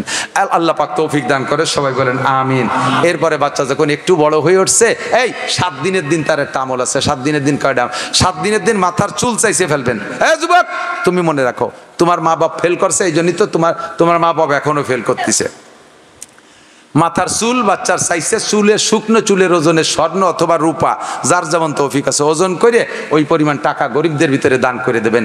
মাথা খারাপ হবে না, পাগল হবে না, রক চড়া হবে না, উগ্র মিজাজি হবে না, বেয়াদব হবে না, মাথার ব্রেন কম হবে না, মাথার সৎকা আদায় করে দিয়েছেন, বাস সব দিক দিয়ে পরিপূর্ণ হয়ে যাবে। এরপরে 7ম দিন তার নামটা রাখবেন। নাম আগে সিলেক্ট করেন, কিন্তু ঘোষণা দেবেন 7ম দিন, আগের থেকে দেবেন না, আগের থেকে দেবেন না। 7ম দিন তার নামটা ঘোষণা দেবেন, ভালো একটা নাম রাখবেন। নামের ওসিলায় কিয়ামতে তার অনেক লাভ আছে। 7ম দিন তার নামে আকিকা করবেন। ছেলে হলে 2 ছাগল, মেয়ে হলে 1 ছাগল। আস্ত গরু দিলেও দোষ নাই, আস্ত গরু দিলেও দোষ নাই। খাওয়াই দেবেন মানুষকে, চাইরে না পয়সাও কালেকশন করতে পারবেন না। আকিকা খাওয়াইয়া আলখাতা খোলে খোয়াড়েরটা বানাইয়া মোহরিয়ারটা বসাই দাও, টাকা দাও। টাকায় দিয়ে খাবো, তা তোর বাড়ি যাবো কে? খান সিনাক্স আছে না, গোপালগঞ্জ হোটেল আছে না, ওই জায়গা আমি টাকা দিয়ে খাবো, তোর বাড়ি খাতে যাবো কে? সাইড দিয়ে খাওয়াইয়া ব্যারিকেড দিয়ে টাকা দিয়ে যাও। এই যত শয়তানি শুরু করে দেয়। আবার ওই বিয়ে করে বউ বাড়িয়ে নিয়ে আর একটা খাওয়া, তার নাম রাখছে বউ ভাত। আরবিতে কয় অলিমা, এটা খাওয়ানোর সুন্নাত। এই বউ ভাতে কালেকশন করা টাকা, বউ ভাত খাওয়াইয়া কালেকশন করা টাকা হারাম। শুয়োর বেচাটা আর মতো হারাম। বউ ভাত করিয়া কালেকশন করা টাকা শুয়োর বেচা টাকার মতো হারাম। আকিকা খাওয়াইয়া কালেকশন করা টাকা শুয়োরের গোস্তের মতো হারাম। এগুলো থেকে বাদ দেন। মানুষকে আল্লাহর রাস্তায় কিছু খাওয়ানো শেখেন, কিছু ফ্রি খাওয়ানো শেখেন। আর কতকাল এই ব্যবসা হইরে খাবেন? ফিরে যাইয়া 7-8 বছর পরে যখন মুসলমানি দিয়েছে, মুসলমানি দিয়ে ফিরে আবার 3 দিন বাইক বাসাইয়া দেশের দাওয়াত টাওয়াত দিয়ে গরু দুটিয়ে মারিয়ে দিয়ে ধুমসা কালেকশন। 10 লাখ টাকায় খরচ, 20 লাখ টাকা ইনকাম হয়েছে। বাপ এখন হুশ হারা হয়ে গেছে। আল্লাহ, এক মুসলমানিতে এই ইনকাম। ছেলে যদি আর একটা থাকতো তাহলে তো আরো 20 লাখ হয়ে যেত। কি এর বুড়োকালে নিজে আর একবার মুসলমানি নিয়েও নি, ভালোই ইনকাম নিয়ে ফেলো। দাতালের দল সব শয়তানি বাদ দাও। মুসলমানি অনুষ্ঠানে খাওয়াইয়া কালেকশন হারাম। বলেন কালেকশন, এসব বাদ দেওয়া যাবে তো? আমরা সর মানিক দেয়া লতিপুর ইউনিয়ন না, আমরা এই ইউনিয়ন থেকে এই সুন্নতগুলো ইনশাল্লাহ চালু করে দেব। ফ্রি খাওয়াবো। কোনো এই যে কথাগুলো শুনতে, কথাগুলো আমলে আনার চেষ্টা করবো। আল্লাহ কবুল করুক, বলেন আমিন। যখন 7 বছর বয়স হবে, আগে তারে মক্তবে পাঠায় দেবেন। কেজি কিন্ডারগার্টেন 7-এর আগে ভর্তি দেবেন না। ফুটিয়ে বার হইছে, চোখ ফোটে নাই, 3 বছর 4 বছরে তা কেজি স্কুলে পাঠায় দিয়েছে। 10 খান বই দিয়েছে, তা বইয়ে নিতে পারে না। উটির ফিটির মতো বোঝা উঠে দিয়েছে ফিটি। 2 দিন যে রাইটিস আর বল নাই, শেষে স্কুল যেতে যা ফল বই নেই। 10 খান বই অট্টুক বাচ্চা কি পড়বে? মা রাত্রি ফড়াতি যে মারতি তার দমের নাড়ি বেরো ফেলেন। আটটুক বাচ্চার এভাবে মারেন লেখাপড়ার জন্য। ওই যে বয়স 4 বছর হয়েছে, আজও ম্যাট্রিক পাস করলো না, কবে লেখাপড়া করবে? 4 বছর উনি সপ্তাহ পড়ে ফেলে। তো তুমি কয় লাইন পড়িয়েছো? আমি তো 7.5 পাস, উনি মোটে 7.5 পাস। আর ইয়াদা গাদারে সব পড়ে ফেলে। সাবধান, বিশ্বনবী মুহাম্মদুর রাসূলুল্লাহর চাইতে মনোবিজ্ঞানী আর জগতে কেউ নাই। কথা বলুন ঠিক ঠিক না? নবী বলছেন বাচ্চাদের পড়ার বয়স 7। পড়ার বয়স কত? 7-এ সে স্বেচ্ছায় স্কুলে যাইতে চাবে, মক্তবে যাইতে চাইবে, তারে সর্বপ্রথম কোরআনের শিক্ষায় শিক্ষিত করে। নুরানি মাদ্রাসা আছে, যত নুরানি মাদ্রাসা এ জায়গা দিলে একটা লাভ আছে। কোরআন পড়বে, হাদিস পড়বে, শরীয়তের মাসালা পড়বে, সাথে সাথে স্কুল কলেজে যে পড়াশোনা আছে সম্পূর্ণ পড়বে। কোনো প্রেশার নাই। স্কুল নুরানি মাদ্রাসার ছাত্রদের প্রাইভেট পড়ানো লাগে না। হুজুররা গালে গালে পড়াইয়া, জাগায় বসে মুখে মুখে পড়াইয়া তারে মস্ক করাইয়া ইয়াদ করাইয়া দেয়। আর বাংলাদেশে যত স্কুল আছে, কোনো স্কুলের ছাত্র ভালো ছাত্র প্রমাণ দিতে হলে 3-4 কম প্রাইভেট পড়লে হবে না। কথা কোন ঠিক ঠিক না? যত ভালো স্কুল তত প্রাইভেট বেশি লাগে। আর আমার মাদ্রাসার কোনো ছাত্রদের প্রাইভেট লাগে না। তারে কোরআন শিক্ষা দেন, জীবনের শুরুতে কোরআন শিক্ষা দিয়ে তারপরে তাকে জেনারেল পড়ান, কোনো সমস্যা নাই। জেনারেল পড়ান, কোনো সমস্যা নাই। যাইতে যাইতে বয়স যখন হবে 7 থেকে কোরআন পড়ানো শিখার পরে নামাজের প্রশিক্ষণ দেবেন। যখন বয়স হবে 10, তখন নামাজ না পড়লে পিটান দেবেন। ওয়াজরিবুহুম আলাইহা ওয়া হুম আবনাউ 10 সিনিন। 10-এ যে পিটান দেবেন, একটা পিটান দিয়া বাপের জন্য ওয়াজিব। 10 বছর বয়সের পরে যদি সন্তান নামাজ না পড়ে, ছেলে হোক আর মেয়ে হোক, আব্বা মার উপরে ওয়াজিব সন্তানকে একটা পিটেন দেওয়া। আপনি এই পিটেনটা দিয়েছেন কোনোদিন নামাজের জন্য? কোনোদিন পিটেন নাই। স্কুলের পড়া পারে নাই সেজন্য পিটাইছেন, কিন্তু নামাজের জন্য পিটেন নাই। ওয়াফাররিকুহুম বাইনা মাদাজিহিম, এদিক তাকান। 10 বছরের পরে যাইয়া ছেলের বিছানা মেয়ের বিছানা বাপের থেকে মায়ের থেকে মেয়ের থেকে আলাদা করে দিতে হবে। 2 ভাই বোনকে এক বিছানায় শুইতে দেবেন না 10-এর উপরে বয়স হয়ে গেলে। 2টা বোনকে 10-এর উপরে বয়স হয়ে গেলে এক বিছানায় শুইতে দেবেন না। 2টা ভাইকে 10-এর উপরে বয়স হয়ে গেলে এক বিছানায় শুইতে দেবেন না। 10 বছরের উপরে ছেলেরে বাপের কাছে শুইতে দেবেন না। 10 বছরের উপরে মেয়েকে মায়ের কাছে শুইতে দেবেন না। ছেলে তো দূরেই থাকলো, 10 বছরের উপরে গেলে কেউ কেকের পাশে শুইতে দেবেন না। শয়তানকে চেনেন না, শয়তান ঢুকে অ্যাক্সিডেন্ট করায় দেবে, অ্যাক্সিডেন্ট ঘটায় দেবে। বলা গেল না সব কিছু বুঝে নিতে হবে, শয়তান অ্যাক্সিডেন্ট ঘটায় দেবে। এই জন্য বিশ্বনবী বলেছেন 10 বছরের পরে গেলে বিছানা ফাররিকুহুম বাইনা মাদাজিহিম, বিছানা আলাদা করে দাও। ফাইদা বালাগা, যখন বালেগ হবে ফাল ইউজাবিজহু, বিয়ে দিয়ে দাও। ফাইম বালাগা, যদি বালেগ হইছে ওয়ালাম ইউজাবিজহা, আর আব্বা মায় মেয়েকে ছেলেকে বিয়ে দেয় নাই, ফা আসাবা ইসমান, ওই সন্তানে অন্যায় করেছে, ফাইসমুহু আলা আবিহে, সম্পূর্ণ গুনাহ আব্বার আমলনামায় জমা হয়ে যাবে। প্রাথমিকভাবে আদর্শ মুসলিম পরিবার গড়ার জন্য যে কয়টা কথা পরামর্শে বলছি, আল্লাহ তাআলা আমাদেরকে আমল করার তৌফিক দান করুন, বলেন আমিন। এ কথাগুলোর পর আমল করতে পারলেই সমাজটা মোটামুটি গড়ে উঠবে। আমার যুবকরা সিদ্ধান্ত নেও তো, বিবাহ সংক্রান্ত যে কথাগুলো বলছি, কে কে আমল করার জন্য নিয়ত করেছে ইনশাআল্লাহ? কে কে আমল করেছে? যৌতুক নিবা? যৌতুক নেবা? নিবা না। ভালো মেয়ে দেখে বিবাহ করবা, মুরব্বীদের পরামর্শ অনুযায়ী বিয়ে করবা। ওই একা একা যে কোর্টে বিয়ে করো না, তাহলে কিন্তু তোমার মাইয়েরও ওইরকম আরবিটারা নিয়ে কোর্টে নিয়ে বিয়ে করবে। এই জন্য সতর্ক থাকতে হবে। আল্লাহ তাআলা আমাদের এ বুড়োরা আতুর হয়েছে, উনরা বলে আবার বিয়ে করবে সুন্নত মতো। ওরে আল্লাহু আকবার, মাশাআল্লাহ। মানে বয়ান শুনতে শুনতে একটা জজবা হয়ে গেছে, আমি এই তাহলে আমি আবার আমল করব না। আপনারা বুড়োকালে ঝামেলা করতে যাইেন না, চাষির সাথে গ্যাঞ্জাম বাঁধাইয়েন না। আপনারা মোটামুটি নিজেদের ছেলে মেয়েকে সুন্দরভাবে পরিবেশ পরিচালনা করেন। আর পারতেছি না, কষ্ট হয়ে গেছে, বেঁচে থাকলে আবার হবে ইনশাআল্লাহ। এখন এই সব কথাগুলোর পর আমল করার জন্য একটা ক্লাস আছে, ওই ক্লাসটার নাম দাওয়াত ও তাবলীগ। ক্লাসের নাম কি? তাবলীগ। আগামী বৃহস্পতিবারে মার্কাজে যাবেন, ওখান থেকে 3 দিন আল্লাহ রাস্তায় সময় লাগাবেন। সুযোগ পেলে চিল্লা দেবেন, 1 চিল্লা 3 চিল্লা। এই কথাগুলোর পর আমল করা সহজ হয়ে যাবে। আল্লাহুম্মা সাল্লি আলা মুহাম্মদ। ভাইজান দোয়া করেন। আল্লাহুম্মা সাল্লি আলা মুহাম্মদ। দোয়া করব। আল্লাহুম্মা সাল্লি আলা মুহাম্মাদিন ওয়া আলা আলি সাইয়্যিদিনা মুহাম্মাদিন ওয়া বারিক ওয়া সাল্লিম। আল্লাহুম্মা সাল্লি আলা মুহাম্মাদিন ওয়া আলা আলি সাইয়্যিদিনা মুহাম্মাদিন ওয়া বারিক ওয়া সাল্লিম। পাক্কা 2 ঘন্টা 2 মিনিট ওয়াজ করছি, এর বড়ি দরিয়া। আল্লাহুম্মা সাল্লি আলা মুহাম্মাদ। আলহামদুলিল্লাহি রাব্বিল আলামিন, والصلاة والسلام على سيد الأنبياء والمرسلين. ربنا ظلمنا أنفسنا وإن لم تغفر لنا وترحمنا لنكونن من الخاسرين. ربنا فاغفر لنا ذنوبنا وكفر عنا سيئاتنا وتوفنا مع الأبرار. আয় মেহেরবান আল্লাহ, আমাদের জীবনের সব গুনাহ খাতা মাফ করে দেন। আমাদের আব্বা মা দাদা দাদি নানা নানি শ্বশুর শাশুড়ি আত্মীয় স্বজন পাড়া প্রতিবেশী বন্ধু বান্ধব উস্তাদ শাগরেদ পীর মোর্শেদ ছাত্র ছাত্র ভাই কর্মজীবনের বন্ধু সাথী যারা বনে জঙ্গলে কবরে শুয়ে আছে, সকলের গুনাহ খাতা মাফ করে দেন। সকলের কবর আযাব এক্ষুনি বন্ধ করে দেন। এই এলাকায় যত কবরবাসী কবরে শুয়ে আছে সবাইকে মাফ করে দেন। আয় মেহেরবান আল্লাহ, আমরা যারা বেঁচে আছি আমাদের জান মাল ইজ্জত আবরু হেফাজত করেন। আমাদের মধ্যে যারা অসুস্থ রোগী সবাইকে সুস্থ রোগ মুক্ত করে দেন। আয় আল্লাহ, আমাদের আত্মীয় স্বজন আপনজন যে যেখানে দেশে বিদেশে অসুস্থ, হাসপাতালের বেডে ঘরের বিছানায় পড়ে ধুকছে, মেহেরবান আল্লাহ আপনি তাদের সবাইকে সুস্থ করে দেন। অনেক রোগীরা দোয়া চেয়েছে, সবাইকে সুস্থ করে দেন। আয় আল্লাহ, আমাদের সবাইকে সুস্থতার সাথে ইজ্জতের সাথে প্রশস্ত হালাল রিজিকের সাথে লম্বা হায়াতে তৈবা দান করেন। অসুস্থ অবস্থায় হাসপাতালের বেডে ঘরের বিছানায় ফেলে রেখেন না আল্লাহ। আয় আল্লাহ, আমাদের অভাব অনটন দূর করে দেন, বিপদ আপদ থেকে মুক্তি দান করেন। রাজনৈতিক যে ঝামেলা চলতেছে বাংলাদেশে, আল্লাহ ঝামেলা আপনি নিরসন করে দেন। আল্লাহ, দেশে আপনি শান্তির বাতাস চালু করে দেন। আয় আল্লাহ, নির্বাচিত সরকার আয় আল্লাহ শান্তি দেওয়ার মতো যাদের মাধ্যমে আপনি শান্তির ব্যবস্থা করে থাকেন, এই রকম সরকার আমাদের জন্য ব্যবস্থা করে দেন। আয় আল্লাহ, অনেক সরকার দেখেছি, এবার মনে চাইতেছে কোরআন সুন্নাহ অনুযায়ী দেশ চললে কেমন লাগে তাই একটু দেখতে মনে চাচ্ছে। মেহেরবান আল্লাহ, আপনি সেই ব্যবস্থা করে দেন। আয় আল্লাহ, সেই ব্যবস্থা আপনি করে দেন। আয় রাব্বুল আলামিন, এই মসজিদ মহল্লাকে কবুল করে নেন। আজকে এখানে যা আলোচনা করা হলো আমাদের আদর্শ মুসলিম পরিবার গড়ার লক্ষ্যে নবী আলাইহিস সালাতু ওয়াস সালামের আদর্শকে সামনে নিয়ে আলোচনা করেছি।